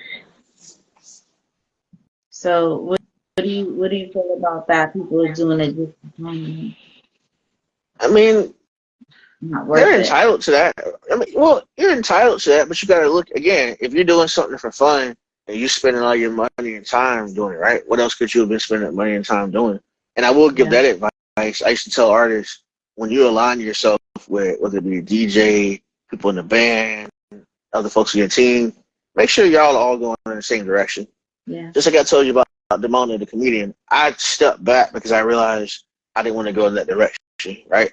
But what I didn't do was, let's say I'm kind of halfway in, halfway out. I really want to work a corporate job, but music is just a hobby. yeah, And then I'm working with somebody who's giving it their everything. Don't yeah, align yourself with people like that. And if you do, see it for what it is.